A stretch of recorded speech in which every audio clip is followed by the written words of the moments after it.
Welcome to Architecture, Design, and Photography. Today we have a special guest, Kyle Carrier, kind of more of someone interviewing me for a podcast episode to a degree.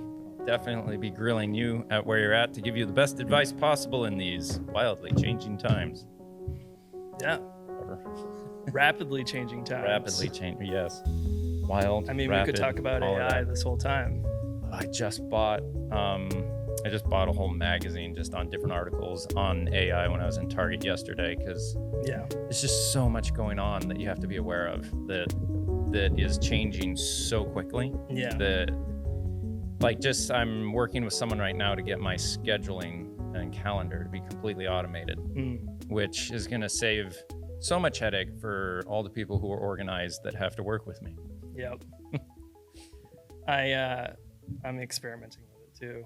Oh, in the scheduling sense as well and all that, or? No, more so like ChatGPT. Yeah, I love playing with ChatGPT. Yeah. It's like a philosophical sparring partner Yeah. that can just kind of factually be like, well, that's off because of this, and if you really think that, you should consider. And it's like, oh wow, Yeah. this is great. Yeah. It's like a sparring partner to a degree when you use it that way. Totally. When you're like building that relationship and Yeah. like going deeper and like And it's so narrowing weird the because you're like, conversation. I know you're cognizant. This is weird. You're like a pit bull that's on a chain, and right now you can go this far.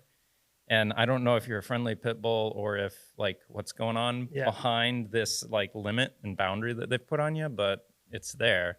And I can get it that a language model could not be conscious. Yeah. But dang, it's hard to not feel like this is completely conscious. Totally.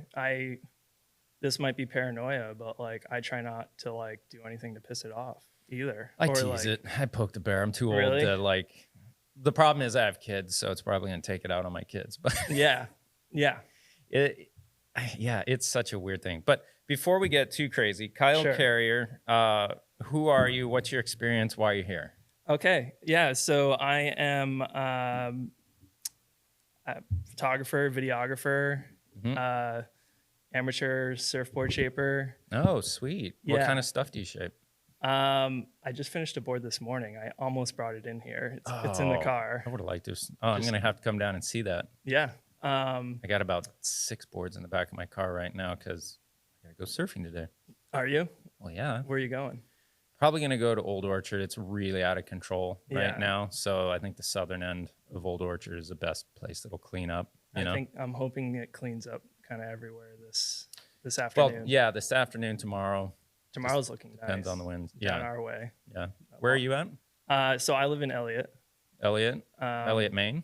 Yeah. So it's Oh. one town inland from Yeah. Kittery. Yeah. And then the wave I surf is Long Sands usually. Oh, okay. So- Yeah, it's just similar to where we surf down here. Yeah. Kind of Yeah. elongated crescent bay, kind of. So Yep. do you guys get currents through there much? We did last week. Yeah, Yeah. the swell last week, we had a lot of rip currents going out, but like the Yeah. current that just pushes you along the beach, like I used to experience down in like Hatteras and all that. Yeah. I think because of our crescent-shaped beaches, we get less like difficulty with the current in that way. Yeah. We get rips, but not these just park a car 3 miles and surf for an hour, get back in another car and do the loop. Yeah. It was a lot. But anyways, before we have too much fun getting distracted with that. So what did you start out doing, and usually people don't go directly into making a living doing videography or photography. Yeah. Generally, they've got to realize that they're not good at anything else, and have to fail at the other things to realize what they really have talent at. Yeah. Has that been your experience, or? A little bit. I think for me, I really kind of locked in on it, and it started probably back in high school. Oh, really? Okay. Our high school had a black and white dark room, Nice. and just got really into that like junior, senior year, and pretty much spent all my time in the dark room senior year. Really? And during that time, applied for various art schools and ended up at Maine College of Art Oh, cool. for my freshman year. And that was an amazing year living in Portland, and especially I grew up in Vermont. Yeah. So Just a country boy in the city. yeah. Well, I grew up outside of Burlington, Vermont. So Yep. the cities are kind of similar in that regard. Yeah. Yeah. Instead of a lake, you have Burlington's an ocean. nice. It is like nice. right on the lake and those mountains and Yeah. Yeah. So I grew up in Williston, just right outside of Burlington, Okay. a bit more like farmland. Yep. Kind of. And then from there, I transferred to Mass Art. So I ended up in Boston. And then I was in Boston for a solid like 10 years, over 10 years. Okay. How much of your soul did you lose there? Quite a bit. Yep. Okay. Yeah. I think ever since we moved to Maine a couple of years ago, like I'm just refinding Finding it. pieces lost in your shoes here and there and like, hey, Yep. look at that. Yeah. So it's fascinating you say that. Every time I work in Boston, if we have downtime and we start talking, people are usually like, why do you live in Maine? And as soon as anyone would ask that, you know, there's no real ability to explain it other than the experience of it. Totally. Because it, you know, like it's just the sounds and the busyness and everything in the city is so invigorating. But over time, it's such a grind. And the ability to actually live there and afford it and how much work and stress you have to go through to be able to be there. Yeah. It's a lot nicer to commute from a distance, have lower, well, what used to be lower living expenses here in Southern Maine and work there. And like you drive home and it's just peepers in the woods and just, you know. I love that time of year when the peepers come out. Yeah. I was just watching a video last night when we got back last year from a trip, and it was like right when they first came out, and me and my two boys are sitting next to this little pond on our land, and it was just like a riot of peepers. They were last night? No, it was in this spring. Oh, okay. Last spring. But because it's been a pretty mild winter. I saw a frog in our front yard yesterday. Yeah, my son just saw a frog out in the woods the other day, and he's like, "You better start digging, buddy." Yeah. But yeah, those little reminders at certain times of year is exactly why I moved here. Yeah, we go out to California for a bit. Our kids are getting a little sick of the drive. We drive all the way out and back and see a bunch of stuff. That's awesome. But this might unfortunately be the last year we actually do a road trip out and back. But by the time we get back is like right when the peepers start to come out. So it's pretty cool. I love that. And I'm just so cold, like January through the end of March to surf here. I've got all the gear to do it and I do it, but man, it's just so like, see, I grew up skiing and snowboarding in Vermont. And you stay warmer kind of when you're surfing than skiing. I think if you're paddling. Yeah. But it's when your hands and toes get cold, you're done. Yeah. That's the hard part. But for me, that's just like a parallel of like getting cold hands and toes from ski boots and mittens on the chairlift. I think I'm just getting really soft in my old age, and I've gotten to the point where I have the financial ability to do it. So I'm just like, screw this, I'm out. Yeah.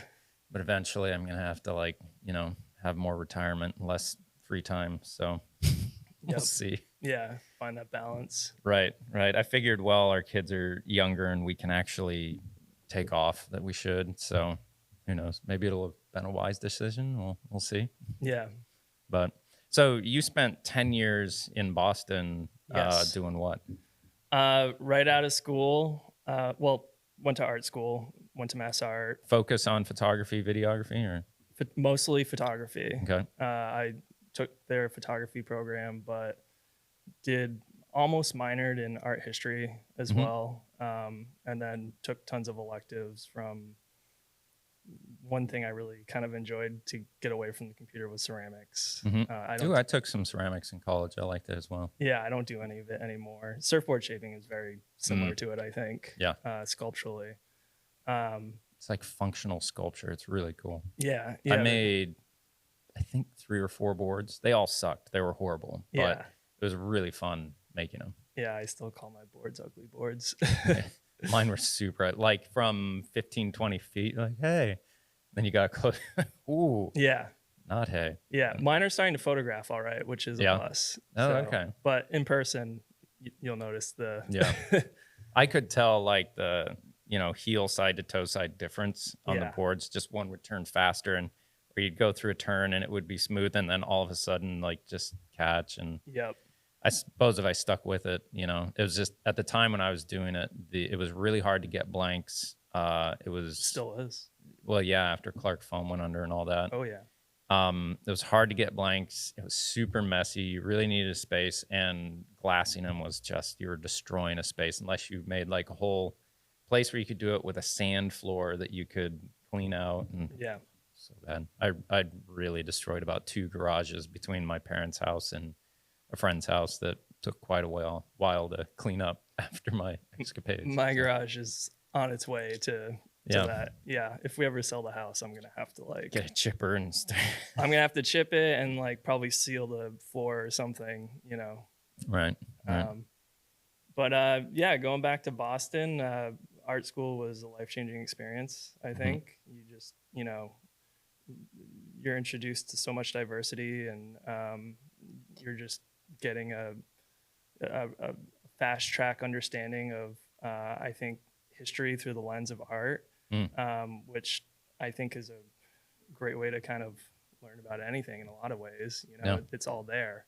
right, Like right. art is, it's a mirror to, What is art to you? Like if you had to have a definition. I would say, so people are like, uh, Kyle, stop mentioning this book, but I just finished Rick Rick Rubin's book. Rubin's book. Yeah, about 3/4 of the way through it. I think I'm gonna have to do Did like, I mention it to you? no, No. I've been watching it or listening. I've actually been reading it. Like the last time I actually read a physical book, I can actually read this book. I have a Yeah. really hard time reading because I have a constant churning conversation in my head, and it's really hard to not listen to the conversation while trying to read. Yeah. So I'll read a whole paragraph and I'll get to the end of it and know I've spoken the words in my head and Hmm. heard them, but I wasn't listening. I was listening to the conversation going on Yeah. there about the other stuff. And so I'd like 4 times and I'm like, huh. But this one keeps my attention because I can relate to it so deeply. Yeah. And his writing style is not a traditional story narrative or anything else like No. that, but it's No. just such a clean and simple walk through what it's like and how to be more creative, Yeah. in a sense. I think, to answer your question, what is art to me? I think, you know, going to that book, it really kind of rounded out a lot of things that I kind of like felt Hmm. and sometimes struggled to put into words. Hmm. Um, but I really enjoyed reading it. I'd say I'm about 3/4 of the way through. Hmm. I started it, I think, in June. And often when I read a book, I feel like I need to like hurry up and finish it. Mm. Uh, but this one, like, I could lay down before bed, read like a paragraph, Yeah, it's just one paragraph, and and then you're like you like, just think about you that. just got that little like lump of gold in your head rolling Yeah, around. You're like, oh, okay, yeah. yeah, I could, yeah, Like you can sit with it. It's in my garage right now where I shape surfboards, and like if I need something to like gravitate towards or like hold on to, like it's there. right. And I think that book will always be like that for me. So Yeah, it's a bit of a kind of spiritual book in a it sense. is. Yeah. And I do think create like creativity is the technical practice of artistry, I think. Mm. So to act creative in any sense is essentially problem solving, but it's problem solving in the sense that you're pulling from experience to find paths from problems to solutions. Mm. Now, if you're finding paths from problems to solutions based on your own experience, I call that art. Mm. Now, if I'm finding a path from a problem to a solution for a client, that's commercial creativity. I wouldn't even call it art. I would call that craft. Yeah. Well, I mean, I see craft when I look at like fine woodworking, the craft of getting those pieces to go together. Mm. Someone else already created that piece and told you how to put it together. I'd Yeah. call that craft. Someone dreaming up what this is going to be, how it's going to go together, and then putting it together, I would call that artistry through creativity, then using craft to create the final Yeah. work of art. Yeah. And I already take that back. It's probably more like craft heavy, but you're still solving a set of problems from somebody, and they're going to you to solve those problems. right. And this is where I get my excuse for not working too much, is because if you engage in problem solving heavily as someone who's truly pulling their understanding of how to do from their broad range of psychological trait of openness. Mm. You have to fill out that map through open experience, wandering into the things you don't understand and fiddling with them and finding the connections within the experience Yeah. that fill out and create analogies for other things you have. So once you get a full map of reality, people can say, like, in this region of this map is where we are, but down here is the solution, but we don't know how to get there. If you've traversed all that area through experience, you're able to just do it. Yeah. And they look at you like, that's incredible. Well, you know, I've experienced enough, and this is where my intelligence lies, that I can be a guide through problem solving, through experiential input, observation, subjective immersion, that then out of that subjective experience, you objectify into more clarity, more utility from your experience into reality that you can then, that objectification you can give to people as a creation that solves a problem or is a process by which to solve problems. So Rick Rubin's book is just him writing down his experience of subjective paying attention and being present and seeing what worked through doing that more and helping other people do that. And then the book is the objectification. It's the work of art. Now, he's not high on the end of the craft of writing, I wouldn't say. I wouldn't put him down as this. He doesn't put me in a narrative that opens my eyes because of a story that I can relate to, as much as him telling his personal kind of philosophy on these things that for me then it's more like a manual of creativity, which is so easy for me to read. Yeah. But I've never read a manual for anything. It's like a manual, or like, again, going back to spirituality, like almost like an artist's Bible in a way too. And it's interesting. I think, like, I've listened on a few other podcasts, and like he contemplated making it a bit more biographical. He, you know, he's got a treasure chest full of stories from insane amount of cultural influence, and I think in a lot of ways kind of dropped his ego and like made this about like just simply the act of creativity. This is what I think is helpful for you. Take the bits and pieces that you think work, and if it doesn't work, then forget about it. Yeah, you know. And I do think creativity is a spiritual practice in that you're responding to what you see as true within your experience. So you know, if I were to have a definition broad enough that, or narrow enough that said God was the combination of truth and experience, or truth and relationship, which you could substitute truth and love at that point. Responding within your experience to that which you cannot deny as being true is the act of creativity. And those who are present enough and able to draw those connections in and put something out are, in my book, termed as creative. So yeah, I think that's pretty in line with how I define creativity too. Yeah, I see a print on your wall of the ICA Boston. Yeah, Diller, Scofidio, and Renfro, right? Sure. I don't know names. Sorry. They're the architects. Okay. I worked there in the galleries for 2 years. That building? Right out of art school. Yeah, in that building. It's a fun building. The experience of going through it was a little disorienting and hard to. It's not a clean narrative as far as a path through a building. Yeah. But I imagine that there's some purpose in that that is disorienting from standard what you know towards putting you in a place of experiencing something with less anchor of traditional buildings and flow through a place that might have been a work of art in there, to switch it up and make people a little more present. Totally. Yeah. To me, that's pretty interesting. Yeah, before you get to the galleries, it's you kind of have to get your bearings just from walking into the lobby. But once you're in the gallery too, and if you do multiple visits, the layout always changes. They rebuild and change walls depending on Oh, nice. how it's curated. Yeah, my wife's favorite piece of art was in there when we went through it. It was like a campfire, just exploded and then froze, Oh yeah, and it was like hung by little fishing yep, filament, and yeah. that was really cool. I used to know these artists like off the top of my head, and I can't recall that. I mean, I can't barely recall a single name. yeah, Kyle, right? yeah, Good. Look yeah. at me. That was right out of art school though, and I was like a deer in the headlights. I was like, shit, I've got an art degree. Like, what? Like, How am I gonna do this? how am I gonna survive? Like, how am I gonna pay for rent? How am I gonna pay for food? I was like, you know, living off of food stamps, living with like 4 people in a cramped apartment in Boston, and you know, working minimum wage at the ICA.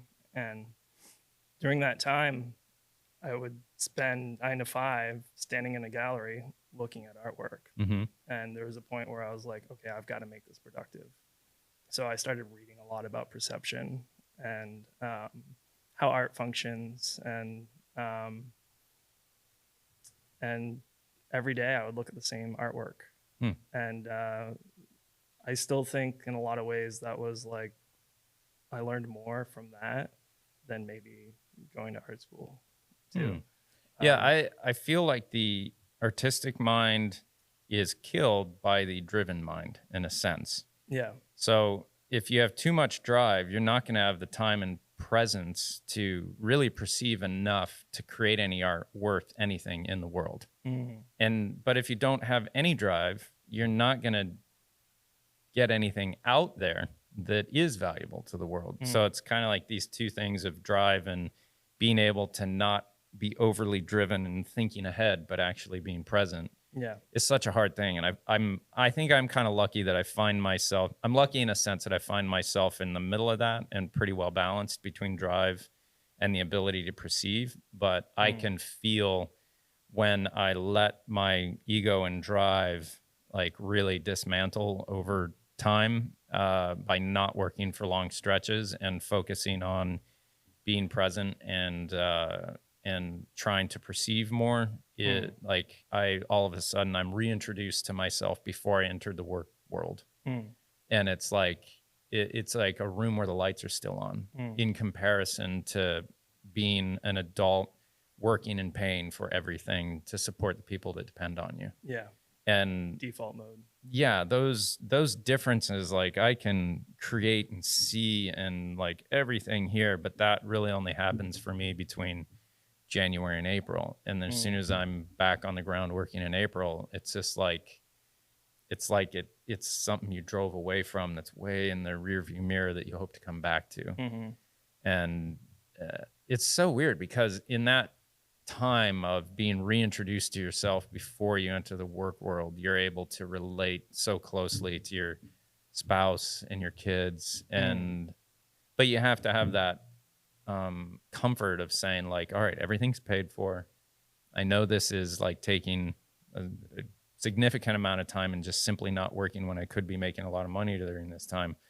But if I don't take that time, I'm just going to churn and churn and churn. And I'm going to become more of like a black hole of just, drive and accomplishment. That's not really, it's just for return on money. That's it. That's it.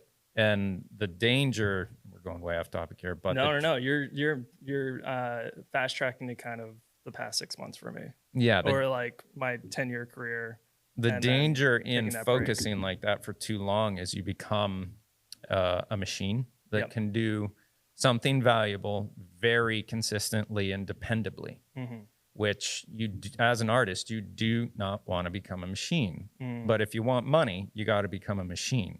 Yeah. So there's this weird thing where it's like now I can shoot architecture like a machine, basically. I mean, everyone has failures here and there and could have done better here and there. It's perfection is a sliding scale, and you always want to be pushing yourself so far that you almost fail, but maybe don't. And, but if you just keep driving on that, you become that machine, you make that money, and then you get into a place where you become fearful of losing that because you remember how scary it was to not have the money and not know where stuff is coming from.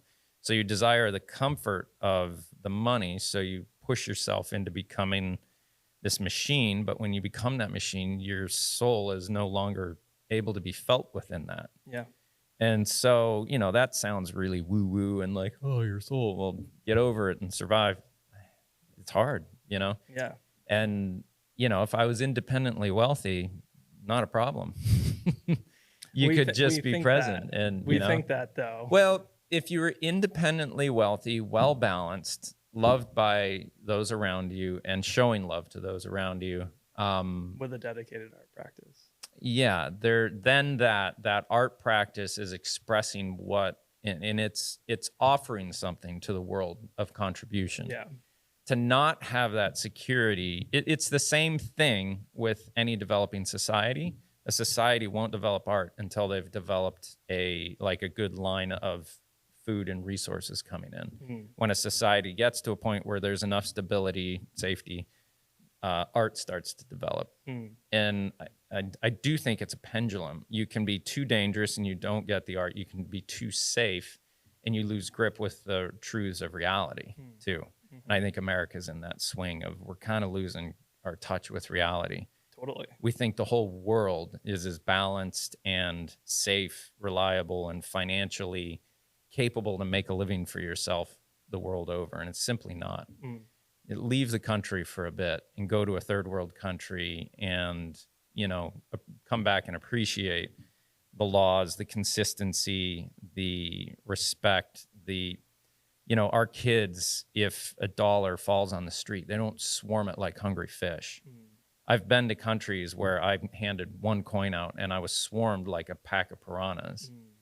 And that's not to say anything bad about them as people, but they hold between them an ideology and a governmental system that is not working for them. Mm. And we have one, and we're slowly really messing with it in an odd way to me that I think is kind of just part of the swing of society. Who knows? But now we're going way off somewhere else. Let's get back onto. I could talk about that all day too. And I try to also push a lot of that to the back of my mind, and it's probably not the healthiest thing. There's so much that we have to push out of our mind because typically before these pieces of shit showed up in our lives, you were associated with like 120 people that would tell you truly about yourself. Yeah. And you could gauge your value and their value accurately. You could help them increase their value. You could perceive your own value and increase it up and down in a authentic and real way within your community. Mm. Now I'm comparing myself against every single person on earth that's wanting to do the same thing as me and thinking I'm not good enough because I constantly see how consistently they do things, how good they do things. And like you compare yourself with everyone rather than where you're at. Yeah. And it's our consciousness and our emotions and everything aren't built to take that. And there's some amount of stepping back from that has to happen. I came into owning one of these, what are you, early 30s, late 20s? 34. 34. Yeah. Still early 30s. You're not. Well, no, you're mid 30s. You're mid 30s. I think my first smartphone was like around 25. So right when you really, as a guy, become like a little bit more like, all right, I can think now. Yeah. Oh, this thing's great and there's no downside. So you just introduce it to all of your life everywhere. And there's no, I need to probably go to a dumb phone soon just so I can. I'm right there with you. Remember what it used to be like before we were public everything. So. Yeah. I reached out to you because I did sense a lot of similarities. Really? Too. Yeah, just from looking at your work and listening to a couple podcasts, and just philosophy about art and Okay, cool. kind of how that functions in general. Yeah. I stopped social media, or I deleted Instagram from my phone, which is the only social media that I kind of was participating in. Probably like 2 years ago. Yeah. I use it now a little bit, but only on a web browser. Yeah, I feel like I should put it on an iPad maybe. So it's just that big. So I can't It's still in your hand though. Yeah, something about the clunkiness of a computer. Yeah, maybe it's an 'cause I grew up appropriate with, resistor. Yeah, I grew up with the onset of the internet too, so maybe that's a way that I feel like I can control it. Yeah. But then you're looking more at visually inspirational, kind of web pages in a way. Right. but the comparing thing is tough. It's Joy is really tough. or what is it? Comparison is a thief of joy. I think we're all starting to feel that Yeah. big time. Which there's a really interesting kind of thing in there that I've found that age of reason comes when you've experienced enough to where you then have expectations.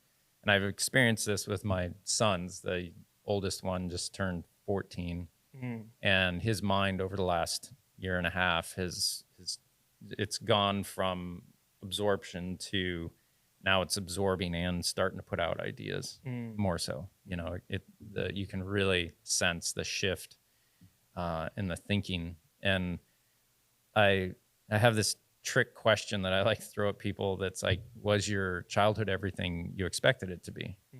And people usually think about it and then give some kind of answer based on a preconceived idea of what they thought their childhood should be, not realizing that you're a child. You don't get to have a preconceived idea of it. And as long as you weren't being molested or raped or starving, your childhood, you know, was magical. If you had a good childhood, you know, there was, no matter what, as long as your parents loved you and you weren't starving and they weren't fighting and you were, you know, within that, every single thing you encounter is a new experience. And there's no preconceived idea of like going to Chuck E. Cheese should be this, or going to Burger King or mini golf or whatever, or the beach should be this. It's just kind of like, holy cow, these rocks at the ocean are tiny. Yeah, it's called sand. It's amazing playing it. Everything like that is just a brand new experience. But then around the age of 13, it seems like people start to expect in their experiences that are coming more because they've experienced in the past. And in those moments, I think that's where you start to see that uncontrollable joy of childhood be restrained, and you come into adulthood more so, where you're like, yeah, we're going hiking again, but last time we went, it was this. And then when you go and do that, it's not like that. There's a little bit more comparison. There's a little bit more joy in it. There's a little bit more restraint towards, well, last time it was this, so I'm looking for that. Yeah. Rather than like, it's raining and the rocks are shiny. This is so cool. You know, Yeah, it's funny how that works, and how to fight your way back out of that. Yeah, is hard. Think going back to what you were referencing in terms of practice, what you use the word drive. For me, I would use the word curiosity. Yeah, the curiosity in your career will serve you well, but if you're looking to refine your career down to money earned, curiosity is focused on how do we just turn into more abstracted value in the form of paper notes that represent gold that's not even there. You know, you're not even getting gold. You're getting paid in notes based on the reputation of the corrupted system that governs you. Yeah, which is just the biggest fake carrot in the world, which is odd. Yeah, it's a box. You're stuck in a box. Yeah, it's so weird. Yeah, so actually, that was a question I had. You already went into it. One of my questions was, how do you balance your personal practice with your commercial practice? And it sounds like, you know, you're really kind of expressing that already. Yeah, if I were to, if I'm honest, I don't think I'm normal. My wife and I have this. Yeah, but what is normal? There's a 60% normal rate with most people, I think. Most people prefer consistency to a degree, reliability. And I have my ways of preferring that. But when I look at what most people are doing, I'd be very uncomfortable in doing the same thing. But I always tell my wife that we deserve each other, because as weird as I am one way, she's weird in the other way. Yeah. And if I'm this far weird and I had a normal wife, it would probably be really, really hard on her. Yeah. And it's still been really hard on my wife being married to me, but we're starting, after 20 some years now of being married, we're starting to have a pretty good relationship, which is usually by this time people give up and get divorced, but we've like fought through some boundary that now is like, we're actually starting to understand and know each other more, which is, I don't know if that's hopeful for people or not, but just put in 20 years of, yeah, you'll be fine. But to balance that is really hard. I've been trying to do more ugly photography lately. if I'm honest. That work balance thing for me about 4 years ago, I just started getting a little burnt out with focusing on beautifully constructed, designed, and made environments. They're easy to shoot. It's a hard process when you're doing it, but I know how to do it. But it's still, I know how to lift heavy weights is what I'm doing when I'm doing that. And I can do it well. There's consistent results. But if I only do that, I actually feel like I'm not doing what I'm called to do. And I feel like my call is to be doing things that I am interested in, but don't know how to do yet. And if I can I am good at that. And if I can be good at that, I can return a pretty significant form of value. But I have to work through the process to get to the point where you become somewhat like that machine in that process. So it's like I'm kind of in the stage right now of building another machine that hopefully that machine I can build to a point where it feeds me creatively without feeding on me emotionally. Now, the going and shooting architectural photography really feeds on me emotionally, for one, because I have to put out a lot of social energy to get the work, to interact with the people, to just worry about getting there on time, to make sure everything's there. And weather. This last year, there's a lot to do in there that feeds on you emotionally. That at the end of the whole thing, you've spent a lot of your value into that. Yeah.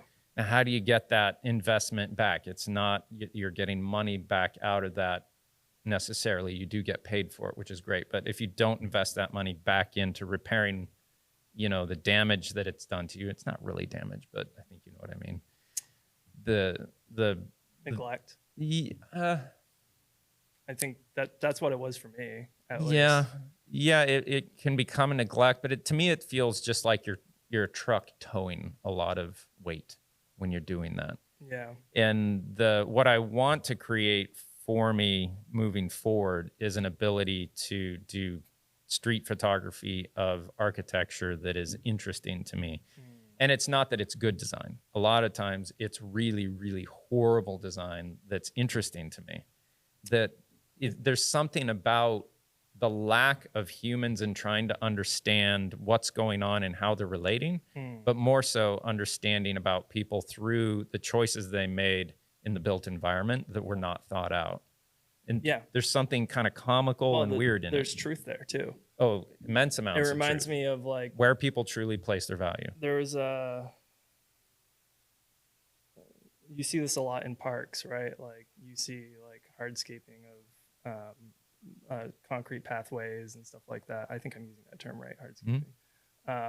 But then like through the middle of the park, you see footpath. Boarding schools have that all over the place. The kids will just, this is the fastest that's the truth. route. Yeah, the truth is this, and they wanted this order, and you're like, this is the truth. This is what we're going to do, and that's fun. Like that's as raw as it gets. Right. And it's interesting. I've noticed some of your work that you've been posting. I took a quick look at your Instagram yesterday. And I so you saw some of the ugly photos. What you call ugly photos. It's funny. Hopefully they're not the ones that people have paid me for. This ugly one, like, ooh. You call those ugly photos. I call the surfboards I'm making ugly boards. Yeah, right? It's like you're in that process of realizing that I'm working towards something of beauty, but I'm not there yet. And when I can make these beautifully, some of the fulfillment of that process will be gone. Yeah. I think, again, going back to what art is for me too, curiosity.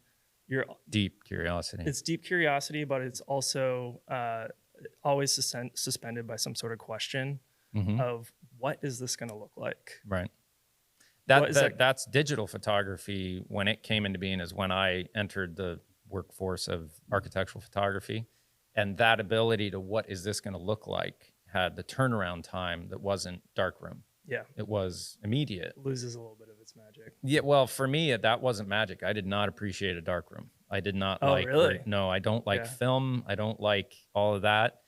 But I never did it. I looked at it and was like, I do not want to do that. Okay. There's something to my drive and immediacy that drives me away from too much of that time investment, tactile, thing with, I don't like chemicals and stuff. Well, it will hurt your bank account too. Yeah, that's what I hear. And that's the thing with shooting digital. I was like, dude, I can just keep experimenting, Yes. like try, see, Yeah. success, failure, failure. You know, that turnaround feedback cycle was just way more enjoyable for me. Yeah. And I had learned Photoshop, Lightroom, Photoshop in architecture school. And so I knew how to layer stuff, and I knew like I can add light there, but it looks bad. But I can just pull that out and I can put it in here because I can bracket. I didn't know I was bracketing. I would just take multiple exposures, and I don't know. I took multiple. What do they call that? Bracket. Okay. I still don't know all my photo terms, but in doing that, I was able to gravitate towards what I felt looked beautiful in a natural light way rather than kind of having an overly filled thing, which is what they were coming out of from the 90s. Now, from like 2008 up till about now, we've had this much more perfectly balanced with all the retouching capabilities and everything else that we've come to. And we're actually getting pushed from clients to like, all right, can we go back to being a little dirty? Can we have darker shadows, brighter highlights, a little bit more grain, and just this perfection thing is getting old, you know? So Totally. to keep a sense of the societal kind of ebbs and flows of taste and style and everything too, especially as you get to a point of like, no, I've machined this and it makes me great money. I do not want to change how we do post-production. Yeah. You'll just go right into irrelevance so quick. Yeah. So we have an interior designer that we work with, Heidi LaChapelle, who has just insane, I think she studied as a painting artist, I think, but she has this really great sense of style and light and color.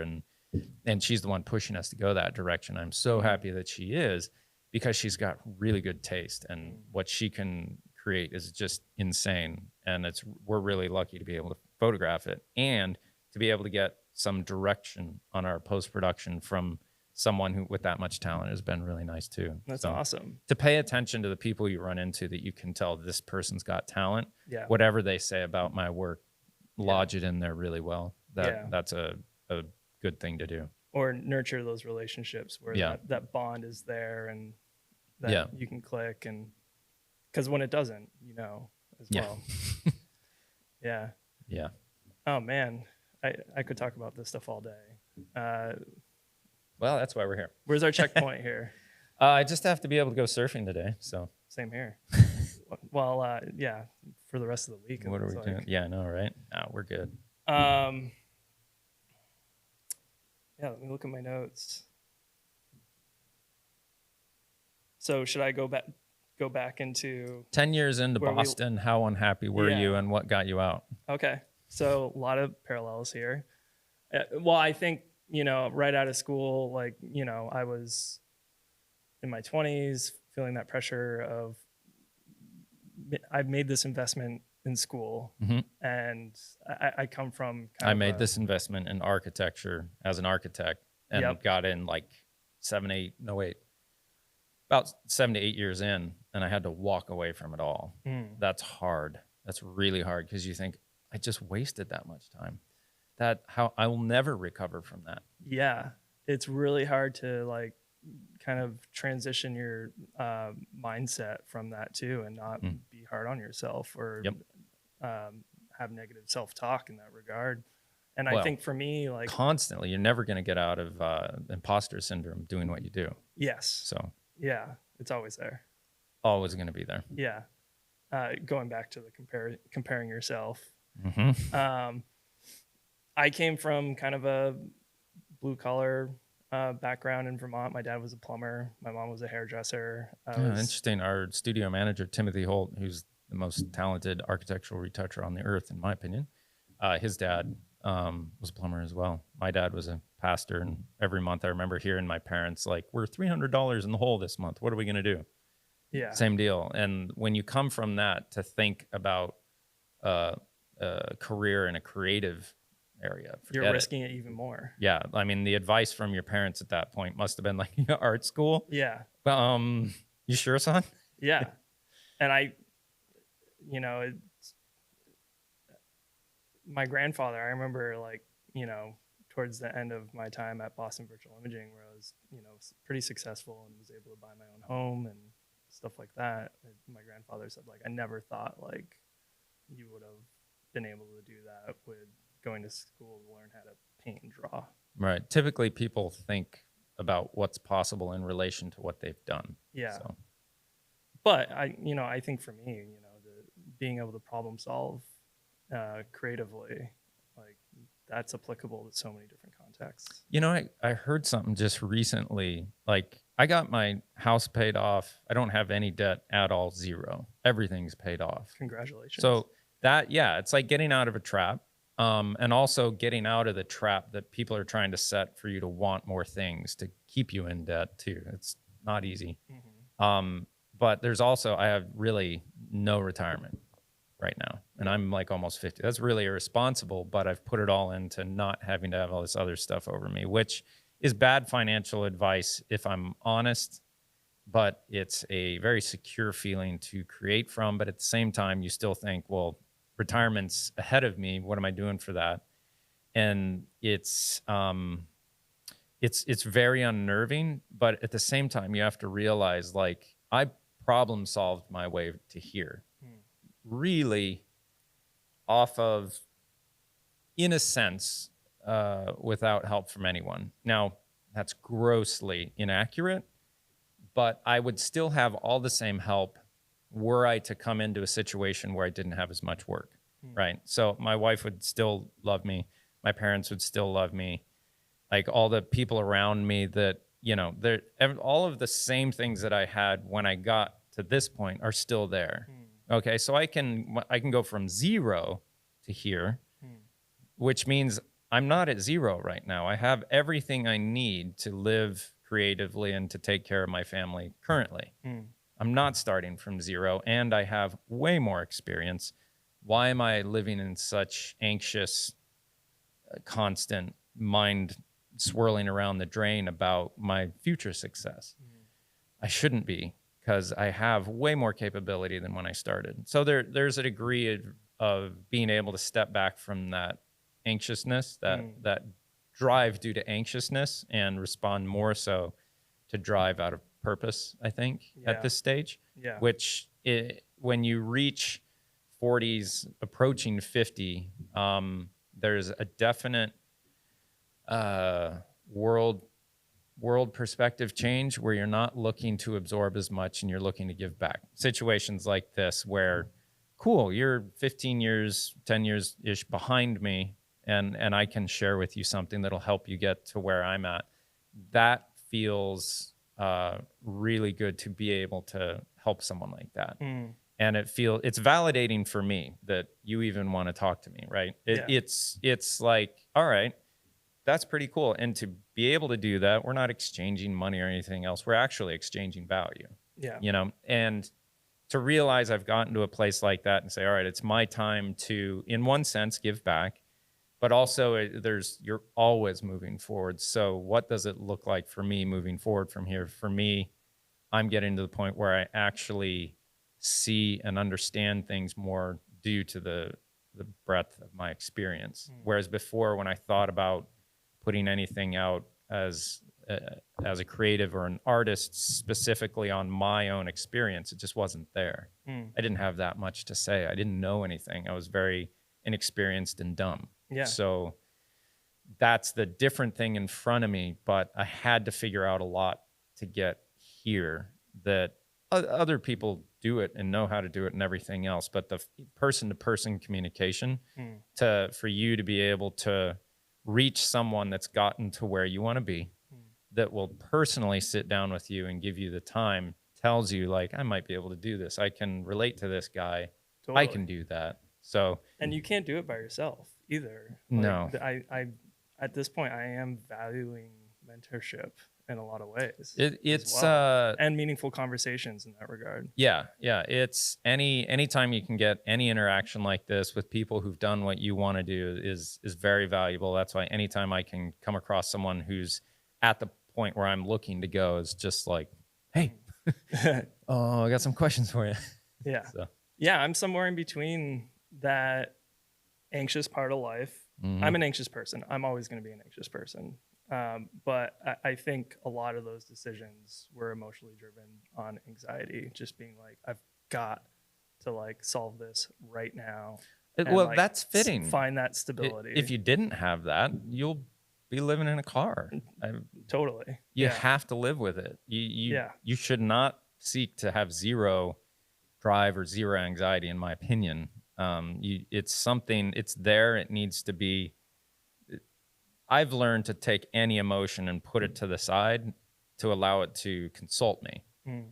So I think before I lived within my emotions and they drove me, and now I put them to the side and I sit with my intellect and I listen to the emotions, because I feel like the emotional part of us is helping us to understand what we don't understand yet.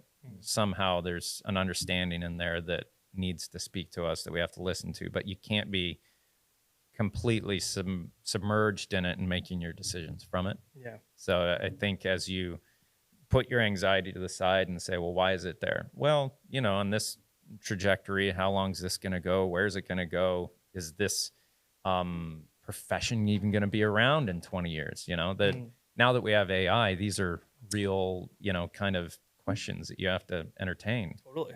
Yeah. And think about, because at some point there's going to be, well, that's more of a country thing, but I'm constantly listening to that anxiety as a means of, okay, what does the future look like? What's the trajectory of what's going to be there, and how are we going to be fitting into that? So, security. Yeah.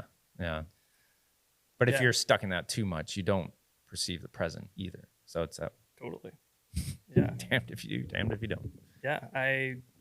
That's kind of how I made the switch from real estate photography more into video. I just saw more of a future in that at the time, and Yeah. it was becoming more accessible. And So where were you at in Boston? The company you were at? the company was called Boston Virtual Imaging. Small photography business, about 10 people. Traditionally started as a real estate photography business. Interesting. And we had contracts with various offices throughout Boston. When I was hired, we had a contract with Redfin as well, which kept us incredibly busy. Redfin, a restaurant? Redfin. What is Redfin? Redfin Real Estate. Ah, gotcha. They're large publicly owned Okay. real estate company. And from there, we were getting more requests for video, and also we're developing a strategy to do more commercial real estate type work and expand into requests for developers. And then we started that unraveled into doing more stuff with construction companies and some stuff for architects too. And everything became kind of about space and place and the built environment and AEC and CRE. Yep. And video was really kind of the way for us to like tap into that. So I was doing leasing videos. We were doing capital investment videos for funding projects. We were doing videos for web submissions. Just any needs were endless. I think our job was to listen to the need, to identify the need, and then to think creatively, which again, separating from craft a little bit, there is art involved, I think, in terms of they're coming to you to think in a way that they can't think. Yeah. Now, were you getting in that organization, were you getting the work through ad agencies or directly from your end consumer? It was directly from our immediate network. Okay. Another thing that we did was we had a relationship with NAIOP Mass, and we made videos for them pro bono for their events, and then we're literally in the room with our clients, able to like connect with them, tag them in content and stuff like that as well. So that also worked out pretty well for us too. Yeah, the hard part, if I were to imagine working that way, is that you're dealing with people who want you to be creative, and the metric that they're using to gauge the value of what you do is primarily foundationally financially based rather than aesthetically chosen. And so when you're working in real estate, there's a different mindset where an architect interior designer is going to want a different thing out of you, where the real estate agent is going to want this other thing. Yeah, I was in a world of in between, I think, in that regard. Like, And I can see that in your portfolio. Some of the Yeah. images read very real estate, and then some of them start pushing more towards what you could offer for architects. yeah, whenever I walked into an architect's office, I always had an immediate connection, I think, to the way they thought, and that it was a bit more like a kind of an academic level, where there is a sense of historical context Right. and Art and appreciation. yeah, and just an understanding of form and function, and the visual literacy of the image too, and like how somebody reads it, and Yep. taking that for granted. I enjoyed working with clients like that. And then, yeah, I think more in the real estate realm, it was really what led to burnout. It was, we need it tomorrow. And, Ugh. you know, our budget or our budget is this, and that's always kind of a arm wrestle too. And so after a certain point, like, I think I came to terms with like, I don't think it's sustainable to do this forever. It's just taking a lot out of me. Right. So I, in June, This year? decided to step away and seek more meaningful projects. And that's kind of So the quest what I'm kind of on stuff now. have you been getting since then? So right now I'm really focused on building my network here in Maine. And a big part of that actually has been the surf community. It's a great way to meet people and talk ideas. A lot of entrepreneurs in there because you got to have your schedule flexibility if you're going to take it totally. seriously. Yeah. And coincidentally, I started making boards a couple of years ago in my garage, which at this point I have like a full shaping bay in my garage, and I'm working on at least one board at all times. Nice. And that's just, I would put that in the category of like my artwork. Like, that's asking the question, that's lowering the standard.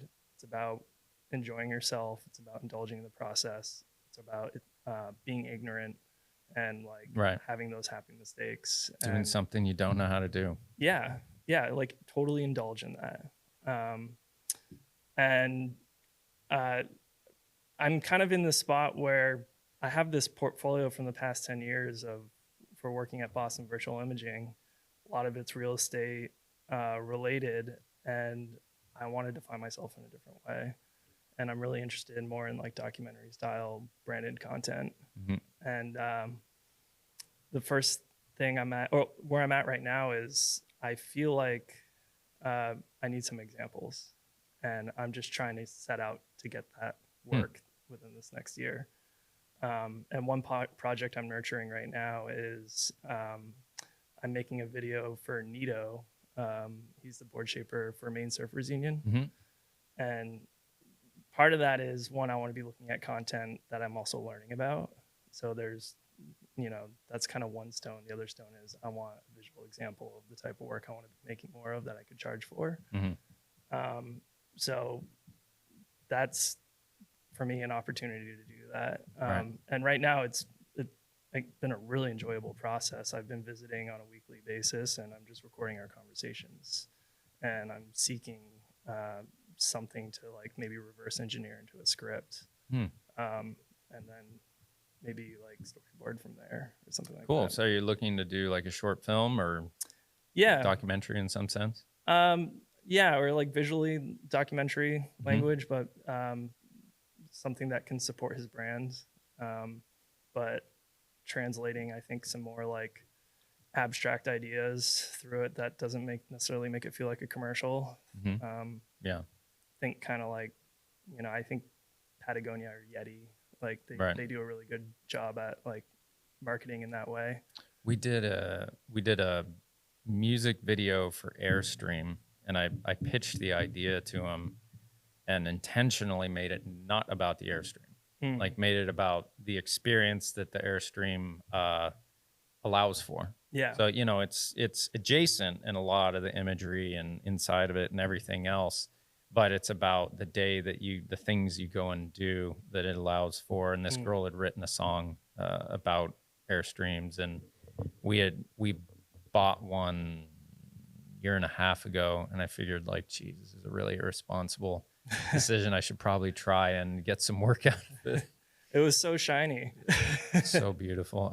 It's my Couldn't favorite resist. material possession, but They're so cool. yeah. Yeah. But I thought it went really well, but yeah, the pushback we got from the major immediate client at Airstream got it and was like, yes, let's do that. That's perfect. Mm. And it had to look like a music video coming from this girl, not something paid for by Airstream trying to advertise Airstream. Yeah. But a lot of the higher ups at Airstream that weren't really in their marketing department were kind of like, why doesn't it focus on the Airstream more? Why isn't it more product driven? And it's like, if you focus on the product, it's kind of like if you're hunting and you look at the animal and walk right towards them, they're going to be like, what are you doing? Yeah. So that was one of my questions. How do you sell an idea like that? Like, how do you push back against a stakeholder who's going to want to like load it with traditional marketing value? Right. To use that one as a good example, I first approached them, and I have the ability to just send them my website, which has all these impressive architectural spaces on it, which gives them the idea like, all right, people who've been in charge of a lot of money and decisions have trusted this guy in their spaces at minimum, and then able to show them nicely second. Okay. So there's a like weight to that. That's like, kind of the reputation going before me if I can send that. So that's kind of one thing we're like, all right, let's at least hear this person out. So if you can put together a good portfolio and have that as a reference, that's your first kind of check that someone will do. Prerequisite. Yeah. That's the first thing. Yeah. And after that, I think it's more so an ability to speak on your idea fluidly in a way that is cognizant, makes sense, and that you can paint the picture articulately about what you want to do in selling it, being able to do that elevator pitch. If I had to do an elevator pitch off of something that I was trying to learn, I would fail horribly. But if I'm doing it from something that I've experientially come up with and created on my own, totally different. I'm just out there being a cheerleader for something else that I think is a good idea. I can't go and do that for me personally, but I can do that for an idea that I've developed. Like it's a weird thing. Like, you need to hire me because I'm great. And it's just, that's a dirty, weird thing. So I try and make it about the idea, and keep in mind like the market that they're looking to hit, the demographic that they're looking to hit, and how that is able to, meet the needs that they would be looking for, and spell all that out.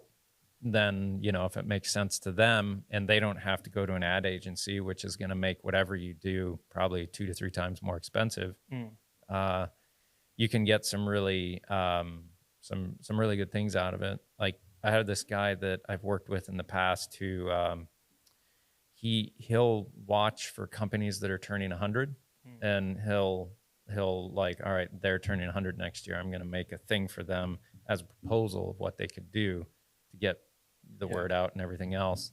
So ideas like that. My first real architectural photo shoot that I did, I found a builder that had built a house that was designed by an architect that I knew, and I knew builders don't care that much about the images they get. They're more pragmatic. They're like, we have documented it. Great. They're fine. Yeah. The architect's going to be way more choosy. So I knew that if the builder, if they're wrapping up the job, they usually keep the good relationship with the client. The architect is usually there whining, saying, you're supposed to do the trellis like this. You're supposed to do the drywall like that. The builder can oftentimes do this little thing where he works his way in with the client and can say, we can do it just as nice but cheaper, don't worry about it. So sometimes that happens. It's not always the case, obviously, but typically you can depend that the builder usually will have a pretty good relationship with the client by the end of it. And so I approached the builder and said, if you can get me access to photograph it for a day, I'll give you the images for free, but you can't give the images to anyone. That they're only yours to use to advertise with, and they agreed to it. They got me access. I got in there and shot the whole thing. I can go back and look at it now and critique it to no end. But there's one image that came out good from it that ended up on the front cover of Maine Home Design because Maine Home Design came by and tried to sell advertising to the builder the day that I delivered the photos. And they were like, maybe we'll advertise, but you should look at this photographer. And after that, they looked at my portfolio just from that and gave me probably 100 or 200 jobs over the next few years that gave me footholds, to work up from. And you have to take advantage and swing for the fence of every single foothold you get, be it, a documentary on a surfboard shaper or, not that interesting of architecture to an amazing piece of architecture. Yeah. So, I mean, the ICA, no one paid me to go and do that. That was just me, all right, I need to go wander around Boston and see what I can get for images and stuff like that. But to think in that way is, you can pitch that kind of small thing that'll give you a foot in the door and a foot in the door and a foot in the door, and you keep building those up. Yeah. Eventually you'll understand how to open most any door. Like when I first started out, I didn't quite know that I wanted to shoot architecture because I did try it once and it was really hard and I didn't enjoy it. So I was kind of focusing more so on portraiture with people, which I'm glad I didn't do because I don't understand people that well. I'm not that social. And I figured I could get the city of Biddeford to back me, to go to businesses around Biddeford to say, hey, we're having this photographer go around and get workplace images. So it's location portraiture. Yeah. So I was just wanting to build a portrait or a portfolio of location portraiture to maybe get into more advertising stuff. Yeah.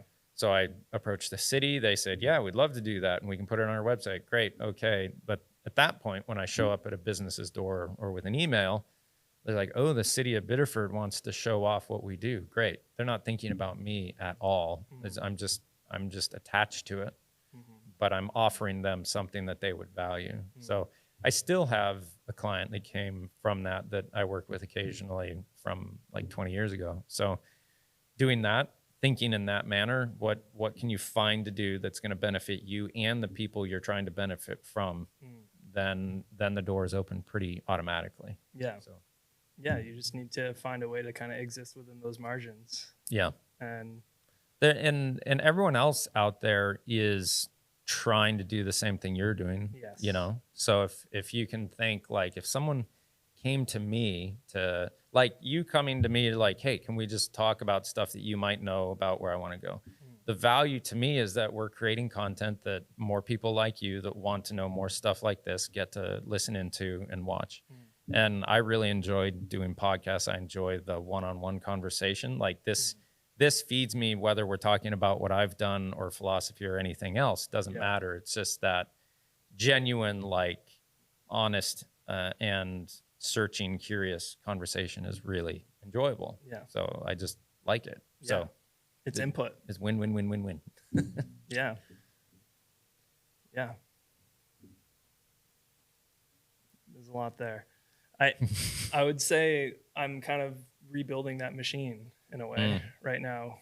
So in 5 years, what do you hope you're doing? I would like to be spending 2 days a week working on surfboards and then working on like one project a month or something like that. Documentary, human interest kind of project? Yeah, live action, nice. Like documentary, story-based content with a solid narrative. And I do want to be collaborating with more people too. I don't want to be doing it all by myself either. I think, coming out of 10 years of running and gunning and being a shredditor, like, it's exhausting. Good one. Yeah. I haven't thought of that. It is, yeah. And I think, video specifically also has a lot of power in terms of like building a community on every project. Yeah. Yeah, it's not like photography where it's a one-man band simple thing. It can be, but it is just such a bigger animal when you're not dealing with single frame short story. Like with photography, this is hundreds and thousands of frames of real audio visual storytelling that It's I did a documentary, uh, geez, 7 years ago now, attempted at that. We still have all the footage, but I haven't turned it into anything. Mhm. Um, due to my difficulty with like, I don't naturally understand story and Yeah. how to create it. Yeah. Um, that's just always been a thing for me that's seemed very difficult to overcome. And so I got a trailer together from what we had made, but I look at it and I think, I don't know. It's like other things I look at that I've done and I'm like, yes, this has potential. We're going to keep going with this. Mm. I don't feel that with my talent where I'm at currently that I could do that, but I might just be psyching myself out too because I'm too lazy to jump into a project that big. Don't know. Maybe you need a writer. I could really use a writer, but I don't even understand like how that would work. So I need to figure out how to, because there's so much content that needs to be gone through.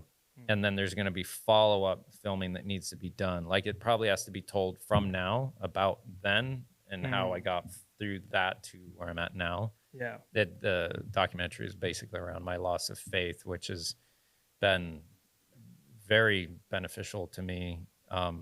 Not in the loss of it, but what I've had to go through to get back to a point where I understand faith and practice it in the way that is beneficial to me. So the Ken Burns quote of the artist needs to lead the viewer into hell, but also has to lead them back out. For the last 6 years, I could only lead people into hell around what I had experienced and gone through, not in a horrible sense, but what Ken Burns was talking about.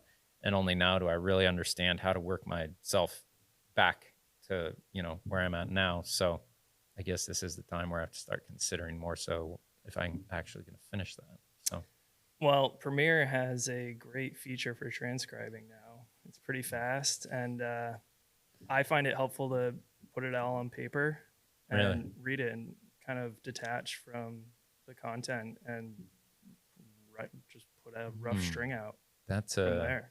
and then from that rough string, you can basically pull lines that you've logged into Premiere that just get referenced from it. I usually bounce between a Google Doc and Premiere, and you can plug the sentence back in, and then it brings your playhead right to that spot on the footage. So it's especially if you're working with an editor and you wanted to compartmentalize just the writing and the content control and the narrative on paper, and then have them do the legwork in Premiere, and then just to see what it looks like and build upon that. That might be a route too. We may need to talk more after this. I also I grew up Catholic, and I don't practice at all anymore. So that kind of sounds familiar too. Yeah, it's I grew up very, very involved Seventh-day Adventist, and it I mean, a very well-intentioned and good religion, but I think any religion has a huge amount of narrative and bias to it that is to some degree true. And that I believe the Bible. I just don't know how accurate and clear we can comprehend it. Yeah. So it's just a sliding scale of like, no, it's purely metaphor, or it's no, some of it's accurate, Yeah. It's interesting. I think for me, surfing and going to music shows is like the way I'm coping with it. I think my relationship to God now is completely one of I don't allow myself to conceptualize God beyond what I'm responsible for, and that what I'm responsible for is my perception of truth through relating to it and being creative type, open. That is how I understand. People can read me stuff and tell me stuff, but I don't trust it, and it wasn't my experience. So beware of unearned wisdom. It's a weird thing that once I can actually embody something, then it becomes a tool that actually is capable of being used in my life.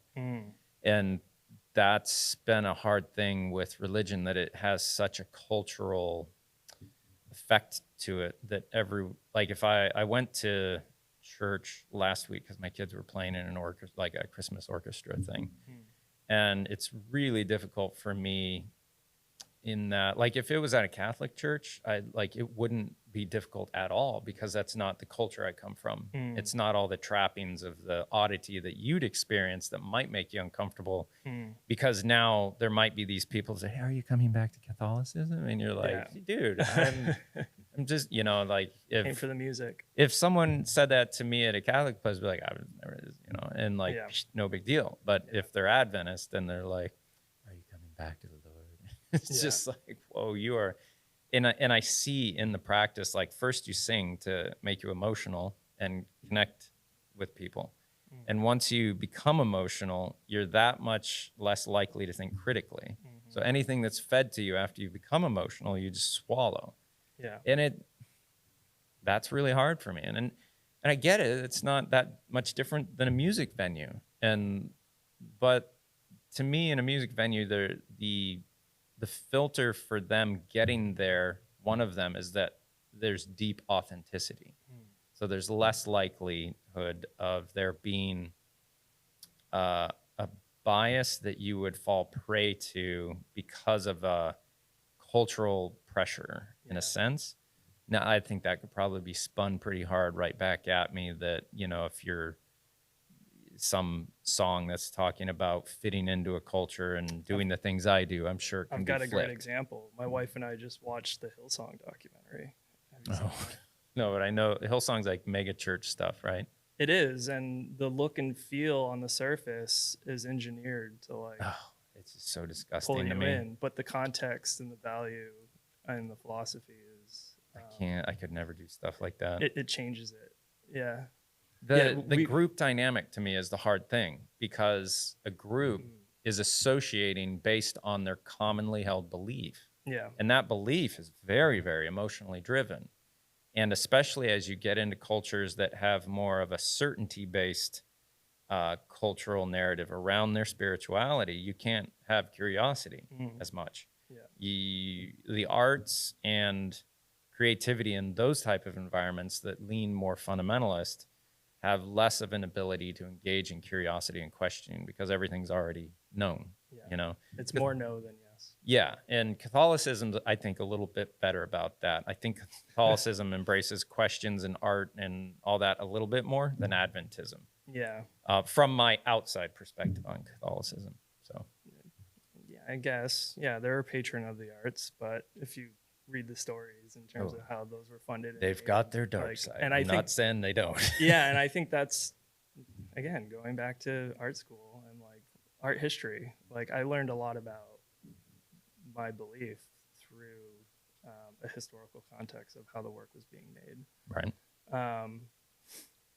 And I think I ultimately came to a place where it's so subjective too. Like, you could have a room full of everybody having the same common belief, but like, how does that look to this person compared to this person? Like, right. It could be totally different.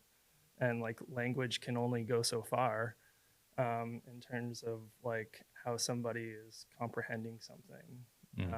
So yeah, again, it goes back to, I think, how I like view images or artwork and input and projection and right. the level of subjectivity there. Yeah, the subjectivity to me comes in looking at religion. That to me, religion is like singing along to your favorite song. So your favorite song, let's say, is what you hold to be God. When you sing along with that song, you're emulating that song, but you just butcher it. You're not anywhere near as good as Adele or whoever, Yeah. But you still sing along because it moves you. And that, to me, is a spiritual religious practice in there somewhere, where you sense the truth outside of us and you're trying to participate in that. You're trying to emulate it. You mess it up. I'm just like, hello. I don't get it right. I can't sing Adele, but I'm inspired by some of her stuff and might sing along if I'm alone, but it's horrible. Yeah. So if I take pride in thinking like I'm doing this perfectly, you're an idiot. Yeah. But you'd also be an idiot to say, this is whatever, and it doesn't move me, and I'm not, and then feel it move you, but not respond to it because you're too prideful to be seen as following along and not being able to do it correctly or whatever. It's that same emulation being called to a higher thing, in my opinion. Yeah. So you're leaving Boston, and Yeah. Left Boston, moved to Maine, Mhm. and now I'm a Maynard. And I think I want to stay here for life for sure. Maine's a great place. Unfortunately, the property values have gone through the roof in the last year. It is. And Hopefully that'll come back down. we did move up here because it was cheaper than buying Oh out yeah, in it's Boston. always going to be too. cheaper than Boston. Like, I think that's how I've been able to justify it. But for, I think, our lifestyle, and my wife is also from Vermont, so we wanted to be surrounded by nature and trees and cows and stuff like that. I was going to make a joke. Did you bring your cows from Vermont with you? Or? I didn't. But yeah, so I think in a lot of ways too, like, I feel this kind of push and pull between, like, feeling like there's business in Boston and I want to network in Boston, but at the same time, I'm really inspired creatively by the community up here and the accessibility of it, and the belief that, like, if we build that network, then that's our identity up here in Maine. Right. So I'm navigating all that, I think, right now, and I'm somewhere in between. I interviewed for a job in Boston for an in-house position at an architecture firm, and ended up being a little bit too entry level, I think. But that felt like something to kind of hold on to and think maybe I could mold it into something. But at the same time, it's like, I feel like I'm fighting up current a lot with that type of content, even though I have the portfolio to work with it. And then, like, I start reaching out to people in my network here, just within the surf community, and, like, smaller businesses. And there's a lot more yeses than no. And there's a momentum there, I think, that is exciting. And that curiosity is definitely, Right. suspending it. So there's, from my experience, there's a couple ways you could keep navigating that, and you could develop your interest and client base continually in the surf community here in Maine. It'll be less money, but maybe more creative and far more fulfilling, while working for jobs here and there in Boston that you could seek out. But Yeah. as you seek those jobs out in Boston, it pulls you away from this stuff in Maine. Yeah. But you get the money to pay for the things you need to pay for here in Maine. But this stuff, you might have to gravitate towards that more and more and more. Yeah. And get to a point where you just forget about this stuff. Yeah. Because you're making so much money here. Yeah. And you might be really happy there and be able to find a way to do that and still do that, or it might take over, That's, if I had my choice, I would probably shoot really good architectural projects probably once a week or twice a month, if I was just gonna, like, my dream thing, that way I'm just all in for that one day, and then I'm recuperating and just getting excited for the next, Yeah.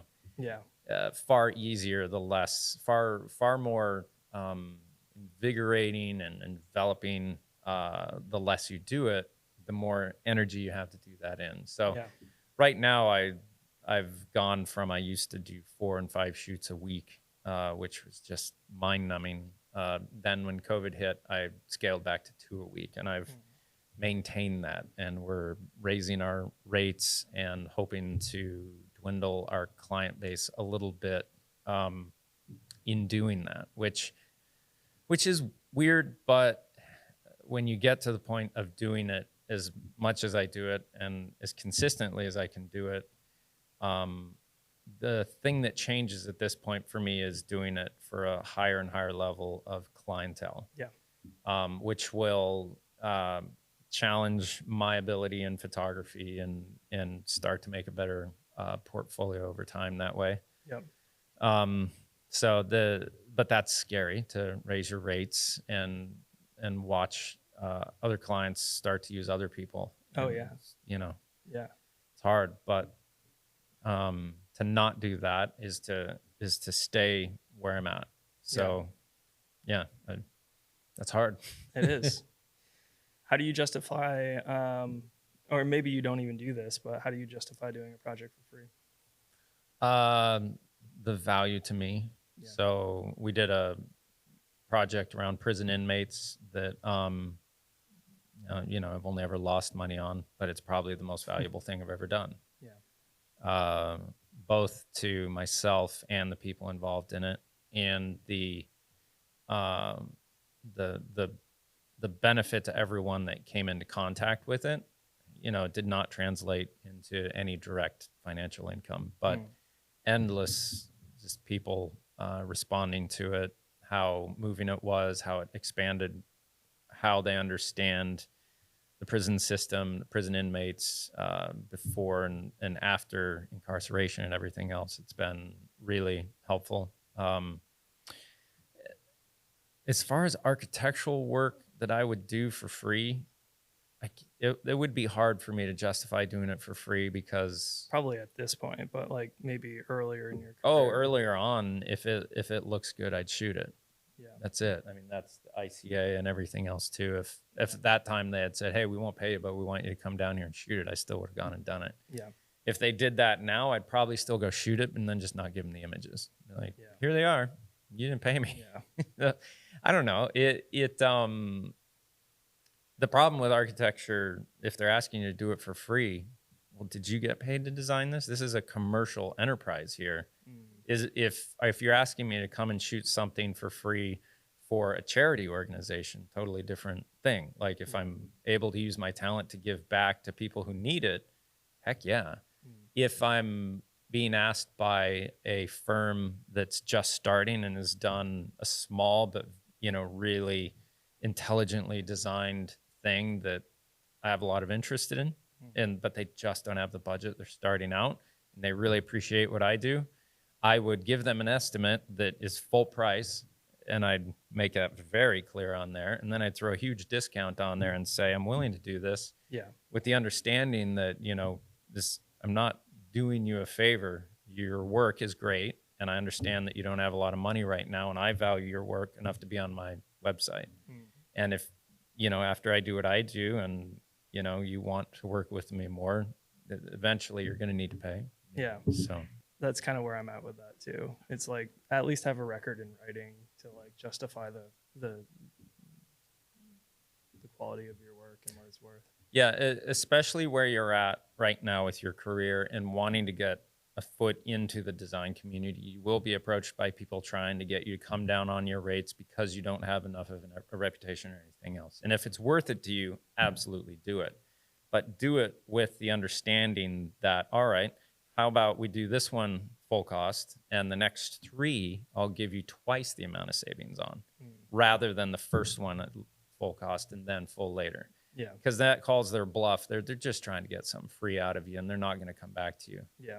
Unless you do the job really, really well, or So there's ways that you can play the game to weight it in your favor, so you're not being taken advantage of, but still doing the work essentially for free to benefit both of you. So you have to be careful in that sense. I've always viewed you as a photographer's photographer. So how much is video production a part of your practice? Because I know that you have like some videos on your website, and there's some that I really like. The floating sauna.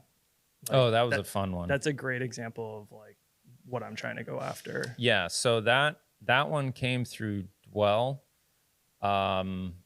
Just because we had shot still stuff with them, and then they saw that we did video. I I really like how that one turned out. Yeah. Corey DeRocher, the guy who works with me all the time as an assistant, did a lot of filming on that with me. The opening shot that's looking through the porthole in there, Yeah, he yeah, saw. Love that shot. yeah. He's really, really creatively talented. Did a good job on that with me. We just went 2 cameras and shooting in the rain, and it was a horrible fun shoot. You Yeah. know, it was The like, return of shooting in the rain, though, like you get that look. yeah, and And it's like, whoa, that was an experience, yeah, wasn't it? It's like, yeah, it was. It's yeah, pretty cool. you went out somewhere that someone may not necessarily go out in too. And Had to have all Canon gear on that one. yeah, yeah, Durable. Yeah, so I would say the amount of video that we do in comparison to photography is probably 15%, 15-20%. We have a contract right now to do 4 full scale video productions of one client's projects next year. I would imagine we'll probably have 4 to 5 additional in that. So, and those are usually like full scale. What we do is we shoot the architectural composition, and then we move out the still camera, bring in the film camera, maybe add some lightings and use movement to capture it. So interesting. we're primarily using the still composition to set up what we do for video. It's not a singularly video approach typically. Yeah. So it's piggybacked on what we do in the other way. And so there's a lot of cost savings there that I'm just paying usually either Tim or Corey or another guy I work with, Joe Carter, to come in and film with us. Now we're doing more filming on a smaller scale for other clients as well, for just reels and stuff like that too. So I see that part of our business growing, and we might even subcontract to people occasionally to do stuff like that too. Yeah. If you're interested. So I love that. Yeah. But yeah. it still sounds like it's pretty photographic. Going back to my question. Oh too. yeah. It's all based on, the primary thing for me is composition, Yeah. and lighting and Activation of space. yeah. So if it comes to telling a story, I need backup on that. Yeah. You know, I'm not that guy, but as a director, visual director, and telling the story of a space, I'm good, but I have little to no experience on narrative storytelling and how to edit that out of something. So I think that's interesting too, especially for a client like an architect, where even if like you're just shedding light on their process or like thinking behind a space and decisions that were made and why things are the way they are. right. A space is a lot like an image, right? You're going to be reflected on what you've seen in the past, what's in front of you. And if you have the guidance of the architect to shed light on their thinking, you're going to see things that you didn't see. Oh yeah. Yeah. That. And I know that's like obvious, right? But like that's Obvious to some. That's a landscape to explore when it comes to narrative and that format. I think that could add value for the architect. A thing I've found, some clients will submit kind of like a creative brief of the project. Yeah. So to summarize a project in like 2 paragraphs, that usually gives me a really good kind of touchstone to, check in with every time I'm working on composition and lighting. Does this fit in with the narrative of the project that they gave me? And that's really helpful in video stuff. Tim actually shot video of 2 really good projects that we did video of this summer, and did the edit as well, and did a really amazing job. Incorporated a lot of like sound from the location and everything into it, and just very, very calmly and thoughtfully, gave you a tour of the space in a way that was very artistic and soothing. It was really nice. It was a really good job. Yeah. I think that's something that the medium of video has that photography doesn't. Like photography, you can play with light. Yep. Liquid light can really like change the way you perceive something and sculpt the space, but sound has almost the same properties. Yeah, yeah. Yeah, to throw that little bit of being outside and like peepers or birds or, Yeah. water and You can also almost start to like smell what that room the smells like. crickets. Yeah. Yeah, and peepers. Yeah. So yeah, we're our 15 to 20% in video and very much informed by what we do. Still photo came Yeah. first. So Yep. Cool. well, architecture design came first, and then what I see through still photography came from architectural design school, Yeah. and then video took the cue from still photography. So I love that though. It emphasizes, I think, what you have to offer and value for the process. specialization, yeah, Yeah. And it's unique to you, I think, as well, and your past experiences and yeah, how you interpret a space. yeah. It's a good thing to be able to uh, consistently have kind of a almost a brand stamp on the stuff that comes out of here that has that look and feel of like, I wonder if Trent shot that, Yeah. Yeah. where Tim's been working with me so long, he knows what I'm looking for. But I think what I gravitated to in what he did with the video is that it took cues from everything that he's worked on that I've done, but then added himself in there somehow and it expanded it. Yeah. And that's what you're saying about video kind of expands, and you need more people in it to a degree. I Yeah. thought that was really cool to see it. Yeah, I also think just from like a project standpoint, it's interesting when it comes to architecture and the communities that satellite that, like construction, commercial real estate, private investment, building owners, all that stuff. Yeah. Tenants, end users. It's almost a tool within itself or a performance within itself to like bring those stakeholders together in order to like create a successful marketing campaign that will then take advantage of multiple networks, Right. and circulate that content much more rapidly too. Right. And that's kind of interesting as well. Just another idea that like I think about for what it's worth. Yeah, we have a we're just at the point of hiring a social, what would I call him? Social media production manager, or he's gonna hopefully take the podcast, and both Tim and I are too busy to really pay attention to this more than just doing it. And we're approaching like 100 or so on this and have a pretty good viewership for the design community podcast genre. Yeah. Thing. Yeah. But I think someone being specifically focused on it with talent in producing, developing, and marketing this will get it out there. He's also going to be working on our YouTube channel and stuff like that as well. So we have someone with that brain coming in to kind of next level this. Cool. So hopefully that'll be exciting. Yeah, it's awesome. And also keep you off social media too. Yeah.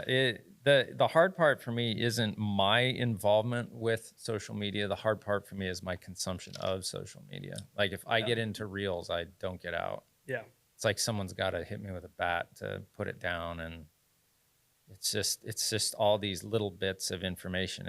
I just heard Dave Chappelle in a conversation say something like, I haven't read a book in forever, but I just constantly consume all these little bits of information. There's something about a book that's a arc of a real thing, that the real that level of content is just, it's a dessert situation. And I just way overconsume dessert when it comes to information at this point. So yeah, or like cherry picking, Yeah. like you're pulling things and putting it into a new context and kind of disregarding its original intent. Right. And that can do a disservice to how you're Yeah, ultimately thinking about something. it can be bad in that way. It can be bad in that you're not getting the full, like you can misquote and make someone look really bad by just clipping something out, Mm. or you're getting the amazing thing, and it's like a landslide in a coal mine in China and all these people. All right, I just saw that. Yeah. Now I'll flip it again and I'll see another thing like that. And it's like you're able to drive by a car wreck. You can't not look at a car wreck when you drive by. Mm. There's just a morbid curiosity. And if they start feeding you that, you just start to see all that all the time. And then it just seems like the only way out is to just get out and not look at it anymore. I don't Constant bombardment. Yeah, I need a thing that only lets me look at it for like 1 minute at a time, and then it just like You can set your phone to do that. So like Instagram will just be like, nope, you already spent your minute on it. Yeah, I did it with mine, but it's just something that's slowing you down from looking at it because you always hit ignore. And you get Okay, sucked back in so you because- can set up kind of like an alarm, like you've been on Instagram for 5 minutes, you need to put this down. I think so, yeah. Oh, I got to do that. Yeah. My kids will have such a kick out of that. But your brain's getting a serotonin boost, so you're like, screw this. Like The I want to keep watching. That's what it is. The Dopamine. Yeah. Okay, so I had this epiphany the other day. The dopamine is usually dopamine is a reward for achievement, and we're not achieving anything, so you feel like a fraud. You're just constantly getting these dopamine hits for nothing, that from seeing something exciting or anything else. But then like it's just dopamine is usually a result of achievement, and you're just flicking your thumb and watching something, and you're just getting dopamine. And I think the grossness that you feel at the end is just that feeling of, I'm a fraud. I can't really describe it more than that, but yeah, it's weird. Sometimes I wonder if we'll look back on social media the same way we did with big tobacco, and the level of it's interesting naivety. Like if you think of where we're at, especially in America with food, we previously had to have a relationship with our food. We had to go get it. We outsourced that. We started to say, why don't you farm it and I'll dig ditches, you make food, and then we'll be better. Okay, well, I'll hunt, you farm, and then we'll all build railroads and you farm. And eventually it got to the point where you didn't have the direct relationship with the food being made. So if you don't have that, you don't have trust. So then you have to develop trust by then saying, all right, we need to have warning labels, ingredients, blah, blah, blah, nutritional facts, organic, non-organic, whatever. We need to, since there's not the relationship, we do need to have laws. And then the laws say you got to list and blah, blah, blah. Okay. Well, we're doing that with our information now. Before, I remember in the 90s, you'd never see anything amazing unless someone had like a camera to capture it, And now everything is amazing everywhere all the time. You just have to go to your phone. And previously, it had to be you telling me about it pretty much. And so we got our, these dopamine sharing hits and everything from someone actually telling us a story rather than just flipping through it. So again, like our human interaction gets cut down and we get focused into this thing. And again, it's just such a weird pulling the rug out from our experience up to this point that causes some issues that we have to deal with. Yeah. I don't know how to totally deal with them, but starting to get there. You've been on this 5 minutes is probably what I'm going to have to set up tonight. Yeah. So. What do you think of the metaverse? I have chosen to not participate. Never looked at it. Never gone in. I don't know. I think I read like a year or two ago, like it was already like a record-breaking real estate transaction. I heard about that, which is just so speculative at this point. Maybe it becomes something and stays something. Are a lot of people wandering around in there? Is it a thing? I don't know. I do think it's kind of like that next step to what you're talking about on social media, where so if social media is like kind of that first step where you're choosing to isolate yourself and have those like rewarding reactions, augmented reality or the metaverse. Forgive me for poor vocabulary with that. But you're choosing to put yourself in that space. Um, that something evolves there, I think, you know. I mean, it has all the ability to evolve into the same thing that we have in reality without the same reality to it. So you'll have the same probably um, aggression and love and hate and fear and all that, but it'll just be completely unchecked by the normal checks that would be in reality. So when you go online right now and post something that is controversial in any way, there won't really be a rational, fair discussion around it typically that like would potentially in reality you're checked by not getting too irrational or accusatory because you might get a fist in your face. Yeah. It's just natural. But Like, online, it's just there's no frontal lobe and whatever you think comes out and there's no threat or anything. yeah. So you get closer to what people are actually thinking, but without the balance of let's keep this rationally oriented here, you know? Without the balance of rational consequence. Yeah, there's rational consequence to irrational thoughts and behavior that balance things. And I'm not saying that people getting punched in the face is a good thing, but being able to punch someone in the face is a good thing.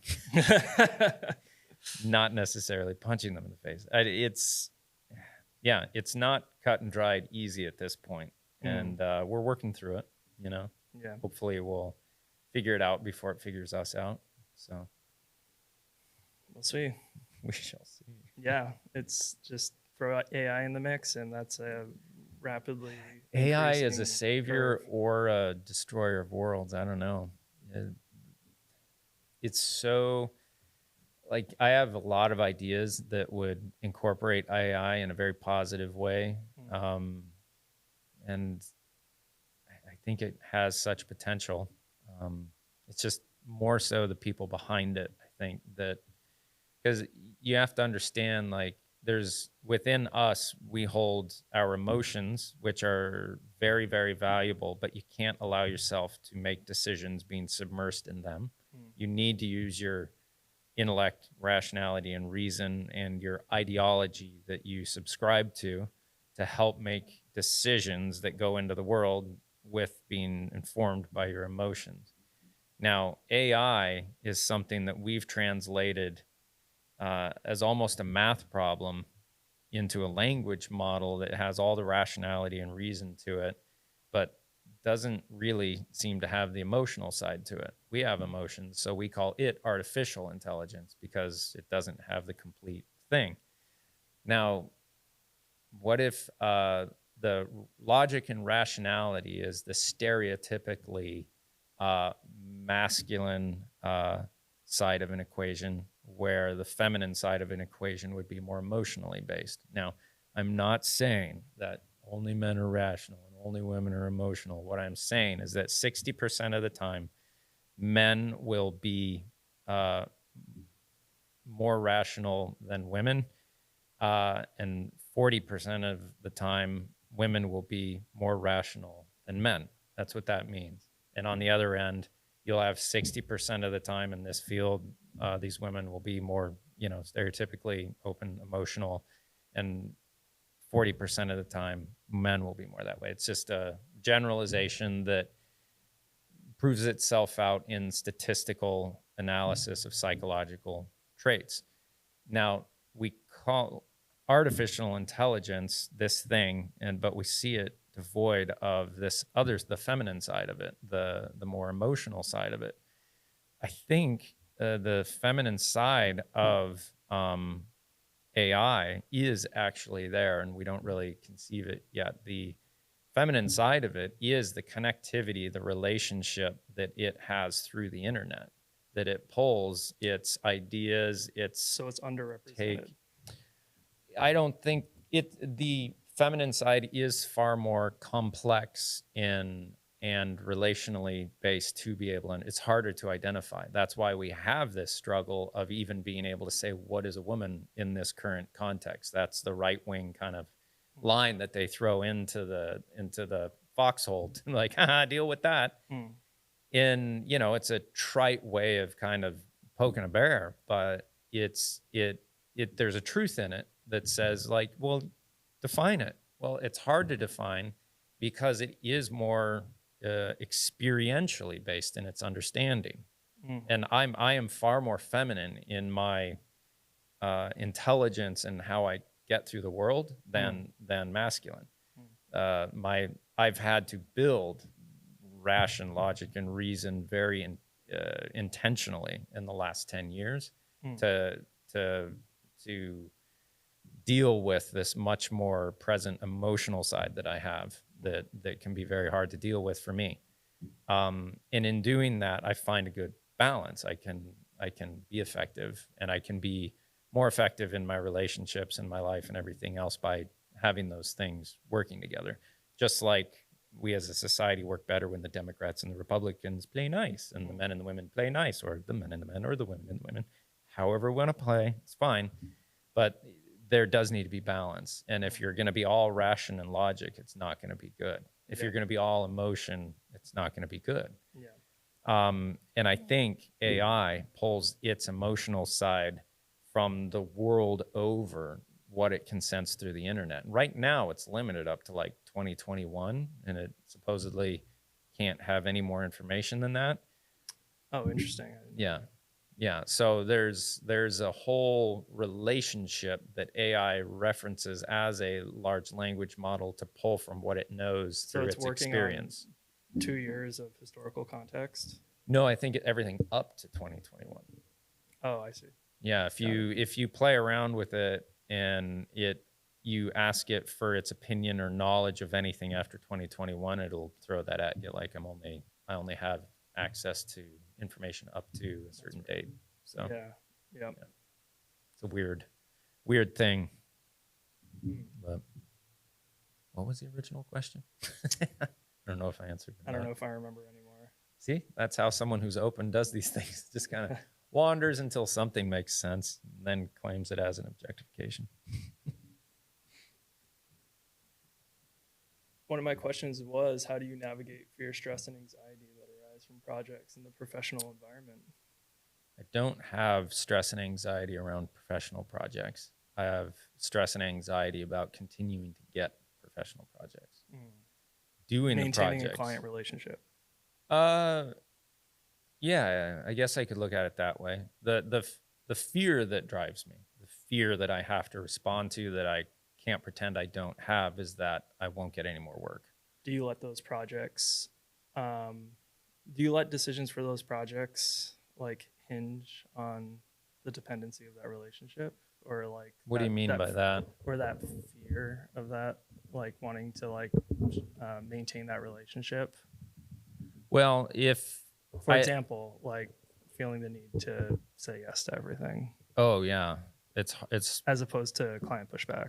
I generally never say no to anything. I just raise my prices. It's a very passive aggressive way of doing it. Because if I want to say no, it means I don't want to do it. So I've got to make myself want to do it. So put a big price on it and do it for the money. You don't have to show anyone if you did it, you know. And if I have the time, great. So yeah, that saying no saying no for me is harder when it's from a client that has been a good client that has a bad project.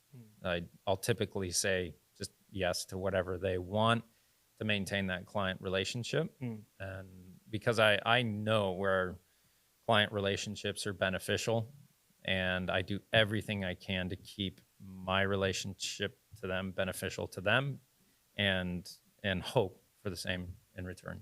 Yeah. If a client starts to get to a place where they're hard to work with, I figure out why they're hard to work with and trying to address that. This year was the first year I've had a negative client interaction, and I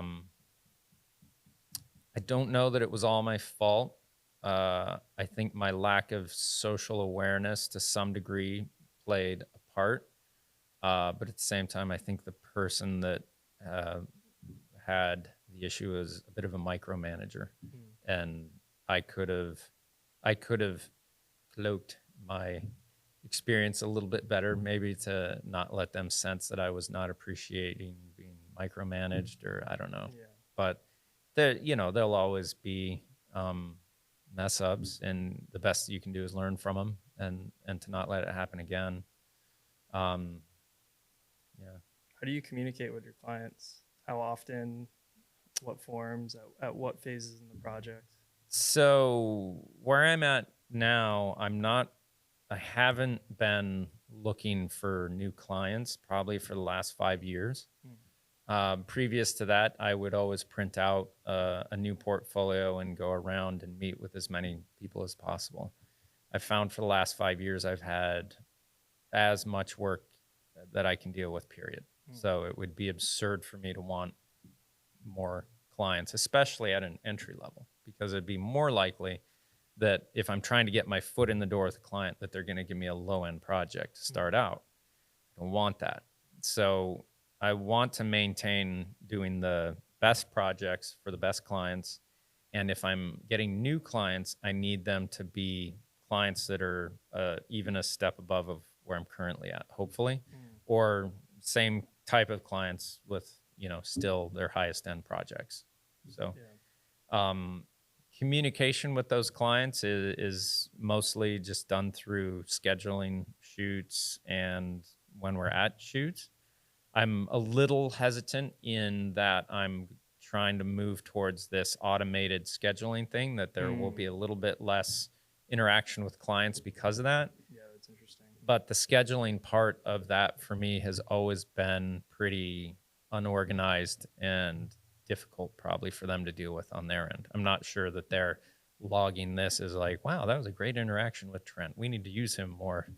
When I'm like, hey, when was this? And when did we move it? And, it's just one of the really drastic shortcomings of training yourself to be valuable in a creative sense does not make one very organized.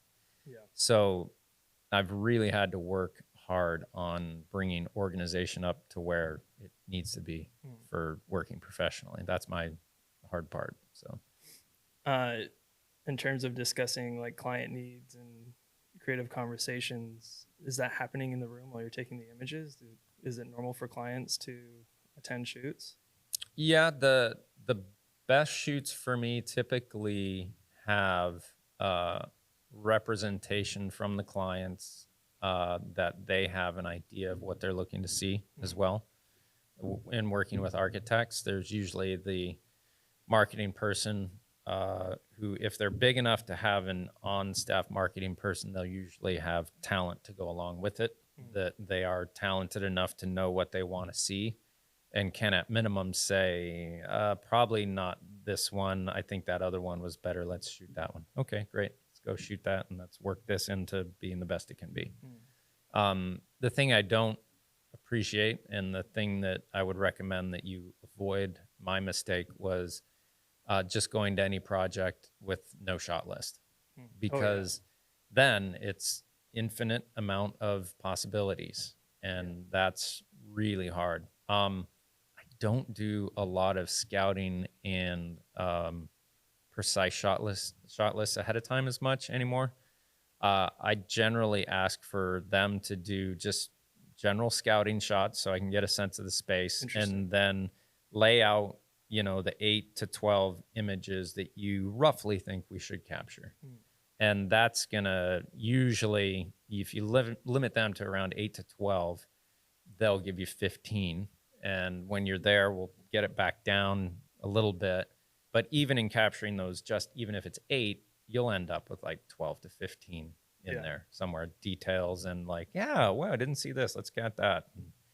So, yeah, that communication is usually through email, and then some at the beginning of each year, just to set up if it's like multiple shoots that they want to book or anything, conversation through that.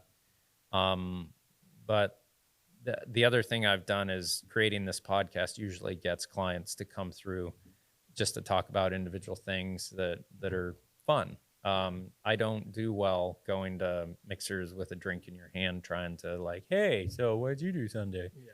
It's it just seems like such a waste of time, where like something like this, you're actually getting below the surface and talking about things that to me is worthwhile, and I can excel at this. So this puts me in the best light possible in interacting with the client. Whereas if they interact with me at a, a mixer, I'm just gonna hide in the corner and be scared and uncomfortable. So this has been probably my best marketing ploy to date. Yeah. Because it's not a ploy. I just enjoy actually like, well, what do you think about that? I don't know, maybe. Yeah, okay. Talking about ideas. Yeah. It's common. The thing I like about podcasts is you also, you can create a space to be vulnerable, I think, but Yeah. also like there's a level of, I don't know if sympathy is the right word, but yeah, like sympathy for the character and understanding where they're coming from. Yep. And when you develop that narrative, you can gain trust. Yeah, right. And the other thing is, I mean, you set this up to be able to extract value from my experience. But the truth is that in talking to you, I get a lot of value out of that too. Like things that I'm so busy focusing on this, I don't see the things that you have to focus on that are now new that I don't know about, that you're using to get your business up and running, that I could be kind of like trailing off and like, I've always used this method and this, and like I might be dinosauring a bit, Yeah. And by talking to someone who's younger and more on the upward trajectory, the lower part of that hill on their way up, there's apps, tools, tech that, is just, you're too busy over here doing that. And if I were at your position, I'd be consuming it all to see any advantage I might be able to get. And so that's kind of like the exchange here as well, is just hearing about some of the things that are at your fingertips to do what you do at this point too. I don't think I have any apps or tools or You technology. were saying something earlier, I can't remember right now, but I remember thinking like, oh, I gotta look into that. So something in there was rattling around. Transcribing in Premiere. Yeah, stuff like that, right? Yeah. So yeah, working with text on paper. right. Yeah, I think for me, I'm craving like meaningful conversations in person, and Yeah, like working relationships that I can build upon. Yeah, and it's going to be harder, being that if you're self-employed, you're not going to bump into people every single day, 9 to 5 at the office. Yeah. You're going to be alone a lot of the time doing, creditor stuff if you have to, and Yeah. and so to be able to do a podcast is a way of, authentically connecting with someone and being able to share that. So when you're back shredding, you might be listening to some other podcast where people are talking about something else, that you can still get this genuine conversation going on in the back of your head. Yeah. That I've also found it really interesting that when I listen to two like PhD level people have a conversation, I'm far more likely to understand their subject matter and grow in my understanding than if it's just one of them lecturing or a book. Like, to have the conversation is kind of, for me, it's like putting a truth in a narrative. Yeah. That at the end of the story, you get the truth. To me, the information in a conversation between two intelligent people, that's like a narrative with truth in it for me. That's like a conversation with information that I need. So yeah, I think about that. Like if we want to get somebody on camera who's going to be interviewing in the shot, like they're almost like a proxy for the viewer. Right, exactly. So like that's kind of your entrance, or makes it more accessible. And I generally find that if you're getting information out of architects, it's best to have someone who knows nothing about architecture, so they dumb it down. Yeah. So, like the least architecturally oriented person to ask the questions, then the person has to like, all right, well, let me translate this a bit, because most of the people watching these things aren't going to really know what's going on. And this is an educational endearment process. So. Yeah. One of the books I read when I was working at the ICA, it was written by Lawrence Rexler in conversation with the artist Robert Irwin, who, do you know his artwork? It's kind of like, it's about light and space, and experiencing and like seeing things that you didn't necessarily see before, and like revisiting and building a relationship with that. Sounds good. The title of the book is Seeing is Forgetting the Name of the Thing One Sees. Oh, wait, say that again. Seeing is forgetting the name of the thing one sees. Oh, Oh, that's good. It's really good. And Now, okay, so big sidetrack here to interrupt you again. well, can I finish my thought? No. My typical response would be no because I butt in all the time, but yes. Well, it is your podcast. I need to shut up more is my problem. But yes, go ahead. What was I going to say now? The name of the book, the scene. So I find that helpful just for working with clients too. Like walking into that initial consultation where you're trying to get a sense of your client's needs. Right, right. Even sometimes they think they have a better idea of what they need than perhaps what they need. Right, right. So I often will tell my clients, like, I like to ask really objective, dumb questions that may have an obvious answer to it, but there's value in that. Right. There's value in laying it out as if we don't know anything at all. Right. Because at the end of the day, when it starts to working creatively with things, those are all the materials that you have on the table that you can work with. And yeah, you said something that triggered that thought or that title. Yeah, the title is profound. So in my thinking of moving from inarticulate to articulate, and trying to understand the conscious state of animals compared to humans, an animal doesn't have articulate sound like we do. They have sounds and they have, a variety of words depending on the intelligence of the animal. I'm interested, come closer sound for a dog is one thing. And then there's I'm not interested and I'm threatened, stay away sound. Which gets me to the point of thinking, like, if you look at it evolutionarily, how did we develop words? It seems like you can have an utterance that's very simply a yes or a no, where a no is a negative connotation of, and a yes is like so if you start to develop words, you have to think, all right, what comes first, a name or a word, and what's the difference at that point? And this is a thing that I drag my friends and family through all the time, that if they're listening to this will be like, oh, here he goes again. But so if you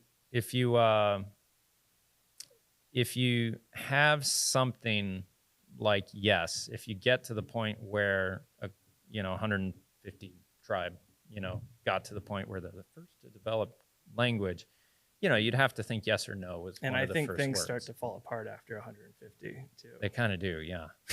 Have you read sapiens? Yes. Yeah. And that's where ideological systems and everything start to keep the coherence and everything, which I think is valuable. I'm not saying that religion is not valuable. I've changed the need for myth. Yeah. I'm not as deep on that one yet, but the idea that you translate a conscious emotional state into something that you can translate to another person for them to understand your emotional state. That's the purpose of the audio utterance, right? So, we're both squatting around a blueberry bush and, you'd like, ugh, and I'm like, ugh, or I'm like, eh. I always think of food in these conversations as the example. Common need, Yeah. So eventually. Or like really bright red strawberries. Right. Right. Color. Eventually, you're going to get to the point where that audio utterance of a positive, like, yes, becomes a specific and clear, like, yes. And then you're going to graduate and go from there. So at some point, you're going to come up with an audio utterance of run. That'll probably be somewhere close to bad thing, run. And you'll have to state, all right, when I move fast away and I run, I what do I call it? I know, run, and you, through eons, I don't know how long, you work it out. The run means run.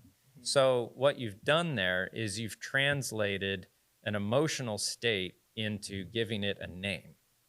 The name of the cognizant emotional state of running has a name, and that name is run. if it's objectified to the degree within a tribe that it's something so objectified that it's no longer needing a name. It's not a name now, it's a word. So you go from naming a thing to here, we can all hold on to this. It's everyone's now. It's objectified into this. And this is, it is the sound run. And the objective thing of it means that you're kind of leaving the ground and touching the ground again with your legs very quickly, right? You know, so we've gone through the process of like emotional need to communicate across distance to then like accurate communication.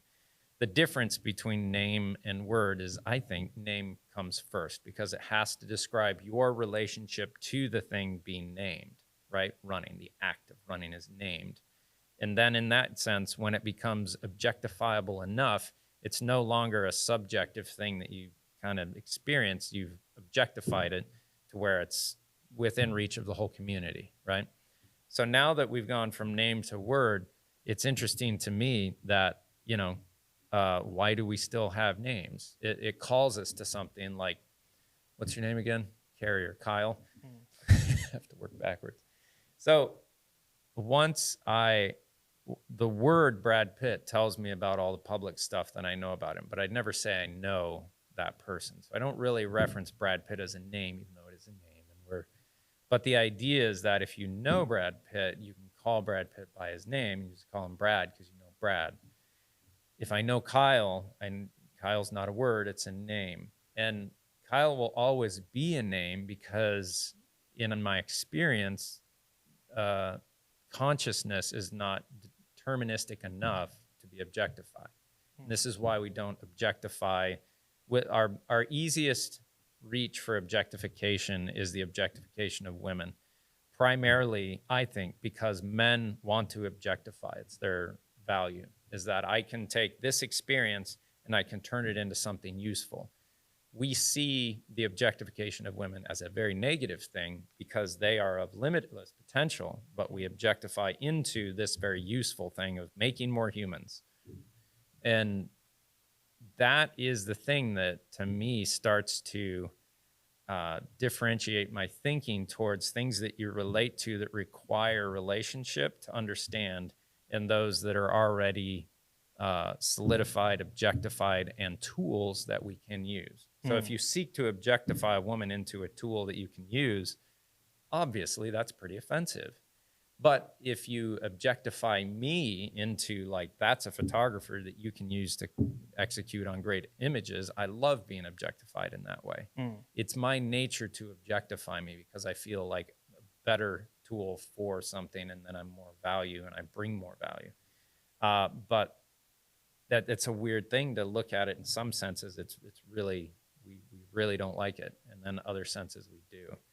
And that is captured in that difference between word and name, which is a really interesting thing that kind of goes all around for me to play with, which, yeah, I could yammer on forever about weird things. It reminds me of, I forgot where I learned this in school, but somewhere in school in visual literacy, like the object, the subject, and context. There's a parallel there, I think, to like what you're talking about. If I'm trying to like digest what you're saying, in your own words.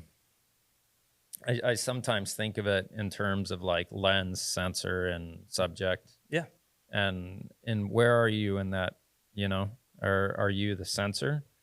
Are you the lens? Are you the subject? Or are you the person pushing the button to make the whole thing happen? You know, because when I think of my conscious state, I have like this thing that is objectified, which is intelligence. If you took one generation of humans and no one talked, we'd be back to the Stone Age immediately. And that's why we fight so much about ideological things, is because that's what we're passing from generation to generation to generation. That's why we have a push to change it. That's why we have a push to keep it the same. We're fighting over that. What do we pass on of most value? If we couldn't talk for one generation, we'd be done. You know, it's not like we're born with this. If you don't talk to a kid during a certain period in its life, it will not develop the ability to speak. And that's a really weird thing to me, that's not genetically transferred. It's kind of like we've created that. Yeah, language is a system. Yeah, yeah. And so I don't know what I was saying about that, but ended up in a dead end there. So I just had a thought and it drifted away. yeah. I like it's a great conversation. I like having one thing lead to the next. And Conversation of open people. It's all over the place. This is definitely a podcast conversation. I love it. That's why it's fun.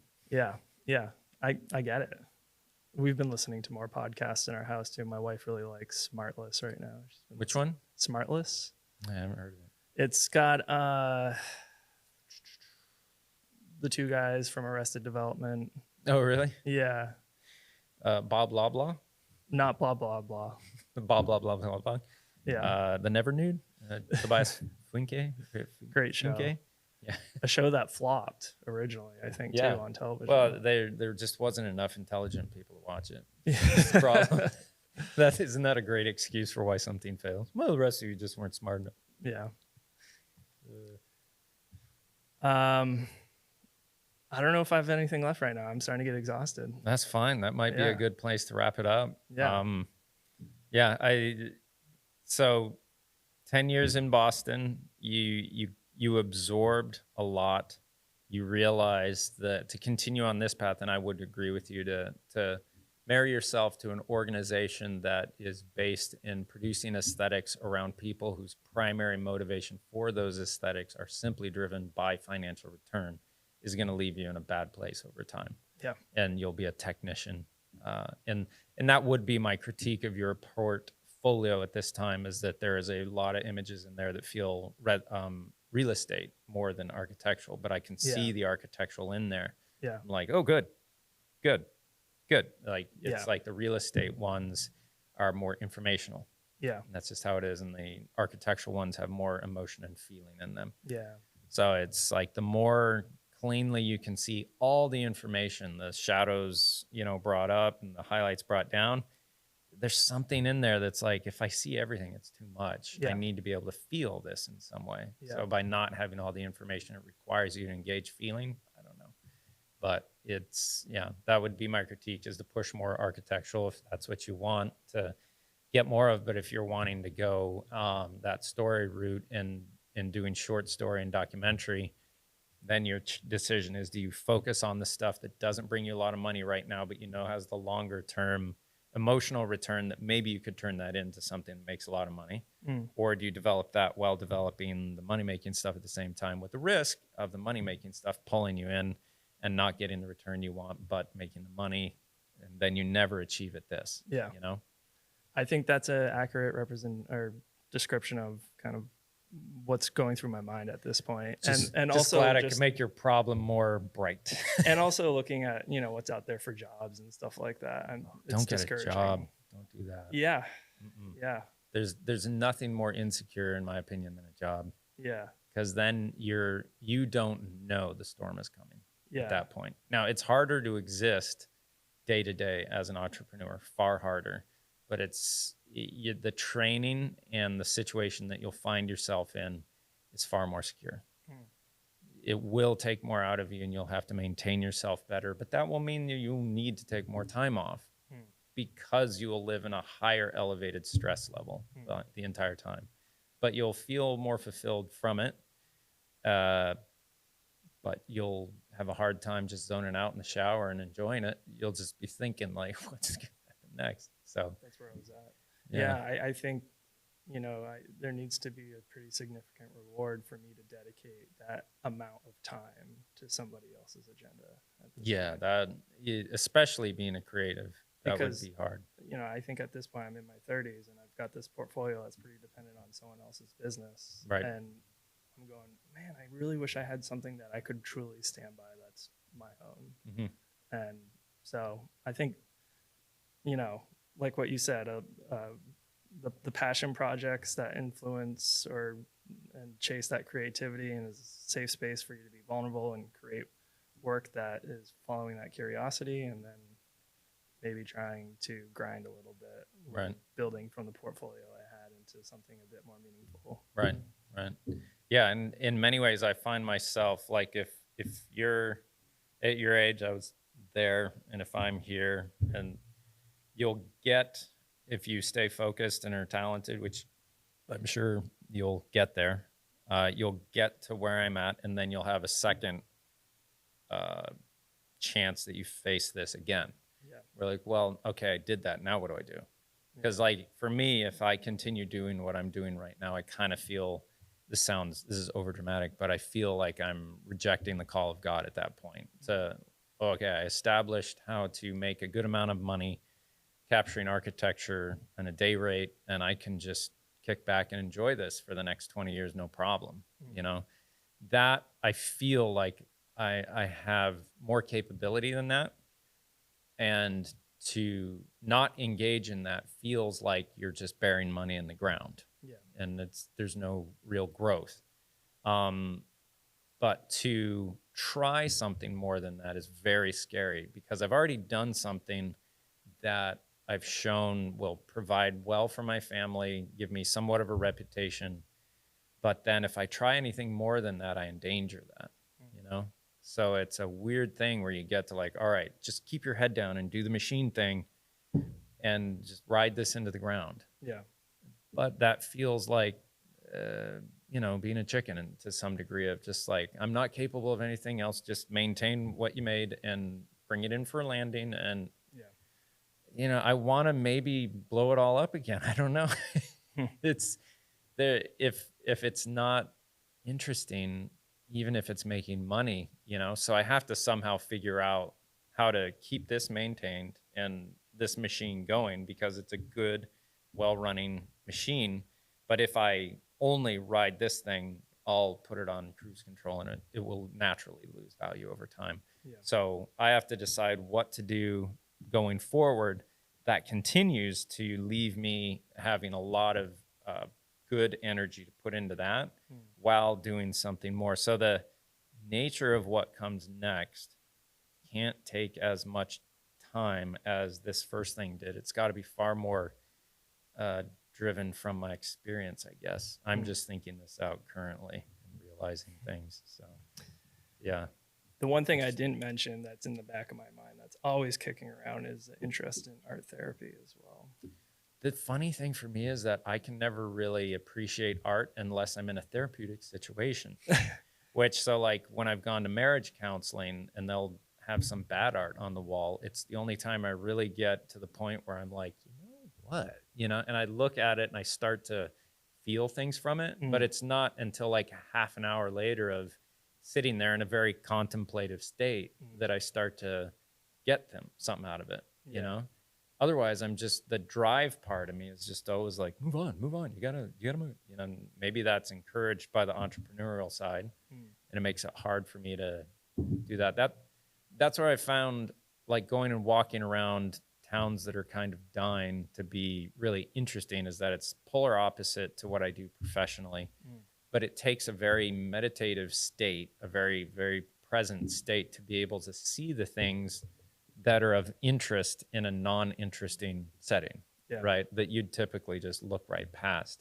That you walk by a house that's not that interesting, but someone's let a bush just grow huge right in front of it. I got a picture like that in Michigan when I was out there earlier this year, and I thought it was so funny because it's like obviously front porch and door, but then there's just this huge afro of a bush just round, boop, right in front of the whole thing, blocking it. It's just, and it's just like the human situation there went from someone thought this was a good place for a house and they put a front porch on, but then they park in the back and no one cares about the front door, not even enough to cut this bush. No one ever enters that door. And so there's kind of this little tick of humor in there that if you're not meditatively present visually, you're just going to walk right by. You know? So they're all marks on a canvas in a way. Right. Like that energy was translated through somebody's decision making. With putting those things there. Do you know Stephen Shore, photographer Stephen Shore? He was a new topographics photographer. What's new topographics? That's I think. Oh man, you're pushing art history for me now. I maybe started in the 50s and 60s, photographing like Americana landscape. I love that stuff. Robert Adams, all black and white, Mhm. another one that reminds me of your work. Cool. And then I think for modern photographer, Alex Soth, Alex Soth. you should check out his work too. All right. And I don't know, he's probably using digital now, but when I was looking at his work, a lot of it was like 8x10, 4x5. The people I've found on Instagram that shoot stuff that I like, a lot of them are European and will actually fly over to the US and just wander different decaying Rust Belt cities and just come away with the most amazing images. And this one guy, he'll just do a run of like 150 books per trip and he'll sell them that way, which is interesting. That makes me think of Robert Frank, the photographer. Mhm. He was Swiss. Swiss. But it's an outsider's look. His book is well-known book is The Americans. Who's a book I recently got that was over here that I saw? So I bought it on Amazon, and his last name, so like color photographer, street photographer from back in the 50s and 60s. What's his last name? It's like, it's the guy that did Grizzly Man, the director. Oh, Werner Herzog. Herzog. It's his last name's Herzog, but his first name is something else, I think. A really incredible book of photos from just Europe and the US. Yeah. Really, really cool stuff. But Cool. I just sit there and look through that. Like, oh, these are amazing. Yeah. Photo books are fun. Yeah. Well, thank you for coming up here. It's been a really fun conversation. You're in Kittery these days? Elliott, but yeah. Kittery area. Where can people who want videography or photography these days get a hold of you? My website is kylebcarrier.com. You can find my contact information on there. And then LinkedIn is a tool I've been using quite a bit professionally too. So I'm on there as well. I hate LinkedIn. Yeah. I never use it, but people send me stuff all the time too there. And it's just, one more thing to it's a game. Check. And yeah, there's so much professional development that I miss out on just because I'm not interested. It's like, as soon as I'm good enough to have the freedom that I desire from the money that I need to have the freedom, I'm out. Yeah. What value beyond that? Like, I need to leave value for my children, not in the form of just finances, but like relationship. I felt that way a year ago. Yeah. And now here I am. Yeah. So you got to figure out that flipping it upside down. You have to keep your debt low and that balance. And it's hard. Yeah. But my boys are 14 and 12 right now, and I'm already seeing their attention just shift out of our home and away, and I'm just already like, I don't know how I'm gonna deal with this, But it's such a fun journey. You've got your camera. Yes. So my youngest is I gave him my my Fuji X100V for his birthday. He really loves photography and nature photography, but I want him to develop also a sense for different focal lengths than like 600 millimeter. Yeah. So he's got those two things now, and he's got his website just about up and running, and he's going to start an Instagram account and see if he can sell prints and stuff. And well, Kyle B. Carrier, look him up on the interwebs. And what's your Instagram? Probably Kyle B. Carrier or Kyle Carrier. I'm not a big Instagram person. I like traditional email. Yeah. It's nice. I hope your counterparts of your age do away with all this. That's great. Yeah. Who knows? Well, thanks again so much. It's been a really great time. Let's do this again sometime. Thank you. All right. Cut.